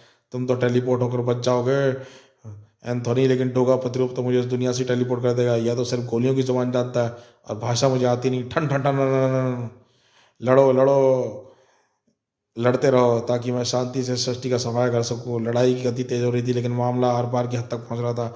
यह परमाणु इधर उधर उड़ता ही जा रहा है, मेरी कथा का हर बार चूक रहा है। तुम अपनी दम का इस्तेमाल करो, और ठीक वैसे ही जैसे तुम्हारे प्रतिरूप ने अभी डोगा को जकड़ लिया था। झूम, हाँ, गदा के चक्कर में धूम की शक्ति को तो मैं भूल ही जाता हूँ। ध्रुव जानता था कि एक बार बंधन बंधेगा, परमाणु प्रतिरूप क्या करेगा। उसने वही किया। परमाणु प्रतिरूप इस शिकंजे से बंधने के लिए परमाणु करेगा, और इस बार यह देखना कि कौन सा बटन दबा परमाणु बदलता है। ध्रुव की नजर तेज से बटनों पर बच नहीं सकी, और अगले ही पल परमाणु के वापस नजर आते ही बटन नहीं बचा। अब वह गायब नहीं होगा। को भी अपनी तुम फिर से बढ़ाओ। और कोबी ने अपनी तुम को बिजली गति मारती स्थिति शिकंजे में आते ही परमाणु प्रतिरूप को कोबी ने तेजी से नीचे घसीटा और फिर एक ही बार से परमाणु प्रतिरूप के टुकड़े टुकड़े कर दिए। थोड़ी दूर पर एक और युद्ध चल रहा था। यार, ये कोबी तो काबू में नहीं आ रहा है। मेरी गोलियों की बौछार से अपनी गदा को ऐसा समेट रहा है जैसे कूड़े को झाड़ू समेट देती है। ये कोई ऐसा वार करना होगा जिससे न देख पाए ना पास है। तब तो समझो बात बन गई। तड़ तड़ तड़ तड़ तड़ तड़ तड़ तड़ तड़। एक स्थिति ऐसी होती है जिसमें कोई इंसान या पशु आंखें खुली नहीं रख सकता, और वह स्थिति है छींकने की स्थिति। वो तो नस्वार से आती है। आसपास कोई दुकान है क्या? मैंने अपनी गोलियों का इस्तेमाल नस्वार की डिबिया की तरह करो, समझ गया। कोबी प्रतिरूप के बारों को चकाता हुआ डोगा उसके पास पहुंचा, और उसी पल गोली के बारूद कोबी के प्रतिरूप में नाक में काश था। बारूद नाक में जाती छींक तो आ रही थी, और छींक आते ही आंखें खोलना रख पाना संभव था। अब बहसी बनने की बारी डोगा की थी। एक ही जोरदार वार में कोबी की प्रतिरूप की आकृति गहरी गहराई में गिरती चली गई। ताड़, और एक ही धमाके के साथ उसके टुकड़े गिरकर बिखर गए। कड़ाक। स्टील ने भी तिरंगा के प्रतिरूप से निपटने का तरीका खोज लिया था। इसकी ढाल इसकी मुख्य शक्ति है। यह मुझ पर वार करके हाथों पहुंच सकता है। मैं बचने के अलावा कुछ नहीं कर पा रहा, लेकिन इस बार ढाल मुझे पार करके इसके हाथों की तरफ बढ़ेगी तो मैं अपनी स्टील लाइन से इसे कसकर इसके हाथों की बजाय इसकी शक्ति नाश्ती ढाल के सामने कर दूंगा, और इसकी ढाल के वार से यह भी नहीं बच पाएगा। नुकीले भेजवाने वाली ढाल तिरंगा प्रतिरूप के शरीर को दो भागों में काट चली। खच। इसी दौरान महायुद्ध भी आर पार की हद पे था। स्टील प्रतिरूप तो मेरी फुंकार पर असर होने से रहा, क्योंकि ये एक मशीन है, लेकिन मेरे सूक्ष्म रूप इसके कंप्यूटर का पुर्जे को जरूर खराब कर सकते हैं। शॉर्ट सर्किट करके नागराज की सर्फेना सूक्ष्म रूप में कंप्यूटर चिप से चिपक कर शॉर्ट सर्किट करने लगी, और स्टील प्रतिरूप झटके खाने लगा। नागराज को यह मौका मिल गया जिसकी जो तलाश थी। नाग शक्ति से भरे एक ही बार ने स्टील के हिस्से को धड़ से अलग कर दिया। एक लड़ाई और जीती जा चुकी थी और कुछ लड़ाइयों में निर्णय होना भी बाकी था। अरे यहाँ पर किसका मैसेज आ रहा है मेरे स्टार ट्रांसमीटर पर? चिप पे चिप चिप। हेलो ध्रुव भैया। अरे ध्रुव भैया तुम कहाँ हो? मुझे तो सैटेलाइट पर कनेक्शन लगाना पड़ा। तब मुझे तुमसे लाइन वाली बकवास मत कर, बिल बढ़ेगा। श्वेता बता वैलिडिटी डेवलप हुई कि नहीं? हो गई भैया, और इनमें फोटोग्राफ्स में जो दिख रहा है तुम सुनकर उछल पड़ोगे। श्वेता बताई चली गई। वह सुनो वाट, तू सच कह रही है? यानी वह कैमरा ऑटोमेटेड मोड पर फोटो खींचता जा रहा था और फोटोज में बस बस बाद में बात करेंगे श्वेता, अभी जरूरी काम है, लाइन काट। लगभग 1 किलोमीटर दूर एंथोनी प्रतिरूप से उलझी हुई थी। यह टेलीपोर्ट होता हुआ मुझे दर्रे तक खींच लाया। अब मैं इसको खत्म कैसे करूं? मेरी शक्तियां तो मुर्दों पर प्रेशर हैं और अभी रात है, रात्रि में इसकी शक्तियां बड़ी बुरी रहती है। अगर रात ना हो, अरे मैं रात को दिन में बदल सकती हूँ, एक नया मिनी सूर्य रचकर। सूर्य आग ऐसा होगा जिसमें हाइड्रोजन और हीलियम गैसें फ्यूजन प्रक्रिया से जुड़ी होती हैं, मेरा भीषण ताप तथा विकिरण पैदा करती हैं। यहाँ के वातावरण में हीलियम और हाइड्रोजन है, बस मुझे अपने हाथों द्वारा इतना तीव्र दबाव और तापमान पैदा करना है कि मेरे हाथों में बीच फ्यूजन प्रक्रिया शुरू हो और हाइड्रोजन तथा हीलियम के अणु जुड़ने लगे और शक्ति के ताप ने ताप बढ़ाया और एक मिनी सूर्य पैदा होने लगा। और सूर्य का ताप और विकिरण एंथोनी के प्रतिरूप के शरीर को गिराने लगा। हाँ हाँ हाँ, तरीका काम रहा। सूर्य की रोशनी से मुर्दे इसलिए बाहर नहीं घूम सकते क्योंकि इस ताप से उनके शरीर मोम की तरह गल जाता है। खत्म हो गया एंथोनी प्रतिरूप, क्योंकि इस विकिरण से इसकी टेलीपोर्ट शक्ति भी इसे नहीं बचा सकती। अब मैं सबसे पहले ध्रुव की मदद करती हूँ क्योंकि इस वक्त सबसे शक्तिशाली प्रतिद्वंदी नागराज प्रतिरूप है। शक्ति मैं तुमको ही ढूंढा था, मुझे पता था तुमको मेरी मदद की जरूरत पड़ेगी, इसलिए मैं खुद आ गई। मदद चाहिए शक्ति, लेकिन नागराज से निपटने के लिए नहीं। ध्यान सुनो, पता नहीं मैं दोबारा बताने लायक रहूंगी या नहीं। ध्रुव ने संक्षेप में पूरी बात समझाते ही शक्ति प्रकाश की गति से एक तरफ उड़ चली। नागराज प्रतिरूप मुझ पर धसक सर्पों का वार कर रहा है। अब यह वार ही उसकी मौत के कारण बनेंगे क्योंकि इसके वार से चट्टानों के जोड़ कमजोर हो गए हैं, इतने कमजोर कि भरपूर प्रयास से भारी चट्टान दूसरी चट्टानों के तेजी से गिरने लगेगी और यही वार नागराज के प्रतिरूप की समाधि बन जाएगी। नागराज के प्रतिरूप ने तो अपनी कब्र अपने हाथ खोल ली, लेकिन शक्ति प्रतिरूप परमाणु की कब्र खोदने में बदला हुआ था। हाँ, शक्ति तो बहुत शक्तिशाली है और अग्निवार के सामने ठहर नहीं पा रहे परमाणु वार। इसको हराऊं तो कैसे हराऊं? इसकी तो कोई कमजोरी ही नहीं है। कमजोरी है परमाणु, इसकी शक्ति कमर में लटका मुंड देवलोक से उसका संपर्क सूत्र है। वही शक्ति देवलोक के भी शक्ति और देवलोक के बीच में संपर्क बनाए रखती है। उसकी हटती शक्ति देव ऊर्जा मिलनी बंद हो जाती है, लेकिन उसको स्पर्श करना ही घातक है। इसको स्पर्श ना करना और भी घातक है। अगर ये एकमात्र रास्ता है तो मैं इसमें चलने पीछे नहीं हटूंगा। तो यह काम मैं करूंगा, तुम नहीं, क्योंकि इस शक्ति प्रतिरूप के अंदर देव ऊर्जा नहीं हर ऊर्जा है और वही ऊर्जा मेरे अंदर भी है। मैं शायद इस ऊर्जा स्पर्श के असर को झेल सकूंगा। मुंड पकड़ते ही नागराज को तेज झटका लगा, लेकिन उसकी मुट्ठी नहीं खुली और अद्भुत इच्छा शक्ति का परिचय देते हुए नागराज ने मुंड को शक्ति प्रतिरूप से अलग कर दिया। आहा, वार करो परमाणु, वार करो। परमाणु ने अपनी सारी परमाणु शक्ति समेट कर वार किया। अब यह चांद से पहले नहीं रुकेगी नागराज, और जब तक इसे होश आएगा आ पाएगा तब तक हम हरुदेव को ही नष्ट कर देंगे और उसके नष्ट होते ही उसकी सृष्टि शक्ति भी नष्ट हो जाएगी। हरु ने पहली बार स्थिति बना चली। अब सिर्फ 2 ही प्रतिरूप बचे हैं, यानी मुझे जहर फैलाना छोड़कर खुद मैदान पर उतरना पड़ेगा इन मानवों की मौत का फरिश्ता बनकर। नहीं हरु, अब तुम किसी पर कोई वार नहीं करोगे क्योंकि अब मैं तुम्हारे और वार और दुनिया के बीच में खड़ी है रमेश खन्ना, उसकी पत्नी की बेटी। रमेश खन्ना? ये कौन? रमेश खन्ना वह इंसान है जिसके शरीर पर तूने अधिकार कर रखा है। अब एक बार और खत्म कर दे इन दोनों को। यह क्या चक्कर है? मैं जब रेगिस्तानी खाक छाना था नागराज तो मुझे यहाँ एक बार कार और कैमरा मिला था और उस कैमरे में मालिक रमेश खन्ना का पता मिल गया था और कैमरे में पड़ी रील को डेवलप करने से यह पता चला कि हरु शक्ति ने उस फोटोग्राफ रमेश खन्ना के शरीर पर कब्जा कर रखा है, धारण किया हुआ था। अब यहाँ पर आते समय जब मैंने तुम्हें ये बताया था कि कैसे शक्ति ने निकलते समय बच्ची की चीख ने तुम्हारी भावनाओं की हरु शक्ति को दबा दिया था, वैसे ही मैंने वही किया। बेबस शक्ति के हाथों रमेश खन्ना की बीवी और बच्ची को बुलवा दिया और अब देखना यह है कि रमेश खन्ना की भावनाएं हरु शक्ति से जीतती हैं या नहीं। ध्रुव का अनुमान सही था। मैं तुम्हारे साथ इनको भी खत्म कर दूंगा, लेकिन मैं वार क्यों नहीं कर पा रहा हूँ? जैसे एंथोनी का शरीर अपनी हरु शक्ति से अपने कोए पर वार नहीं कर रहा था, वैसे ही रमेश का शरीर मुझे रोक रहा है। अब मैं तुझ पर वार करके तेरी हरु शक्ति को नष्ट कर दूंगी। हरु शक्ति के वारों का हरु पलट का जवाब नहीं दे पाया। रमेश की भावना से रोक रही है। इन वारों से तड़प कर वह रमेश के शरीर से अलग होना चाहता है पर हो नहीं पा रहा है। ऐसा क्यों? ऐसा इसलिए ध्रुव क्योंकि हरु शक्ति अपने स्रोत में ही समझ सकती है और स्रोत को ढूंढ नहीं पा रही। स्रोत हो समझा? यह बात भला मेरे दिमाग में कैसे नहीं आई? परमाणु अब तुमको ही काम करना पड़ेगा, फटाफट बोलो ध्रुव। शक्ति के घातक वार हरु को बुरी तरह तड़पा रहे थे, लेकिन उसकी परछाई बार बार रमेश के शरीर से अलग होकर फिर उसके सामने आने के लिए बाध्य हो रही थी। आहा, ये इंसानी भावनाएं ये मुझे वार करने से रोक रही हैं। शक्ति वार करती रही पर मैं इसका इलाज लाया। परमाणु ये चट्टान इसका इलाज है। हाँ, शक्ति है वही चट्टान है जिसमें से निकलकर हरु शक्ति ने रमेश को अपने शरीर में कब्जा लिया था, वह जाएगा तो इसी के अंदर। यह तुमको कैसे पता? ध्रुव ने बताया। तब तो ठीक है, क्योंकि ध्रुव के को इस मामले में विस्तार पूर्वक पता है।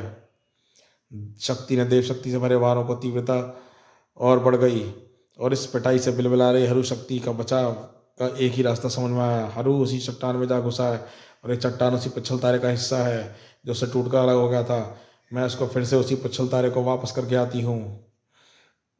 और रमेश, तुम ठीक तो हो ना? ठीक तो हूँ, पर मुझे क्या हुआ था? मैं यहाँ कैसे आ गया? चलो, हरू शक्ति का आतंक कम से कम 40 लाख सालों के लिए तो खत्म हुआ, वापस चलें। अभी नहीं, हमारे यहाँ शाम से अतिथि कभी भूखा नहीं जाता। आज आप हमारे मेहमान रहेंगे। समाप्त। तो दोस्तों, कैसी लगी आपको यह परमाणु की फुल मूवी कॉमिक? हमें ज़रूर बताइए। हमारे चैनल को सब्सक्राइब कीजिए, शेयर कीजिए, और कमेंट बॉक्स में बताइए ऐसी मूवी कॉमिक्स आप आगे और चाहते हैं, तो हम आगे और भी ऐसी कॉमिक्स बनाएंगे। ओके, धन्यवाद।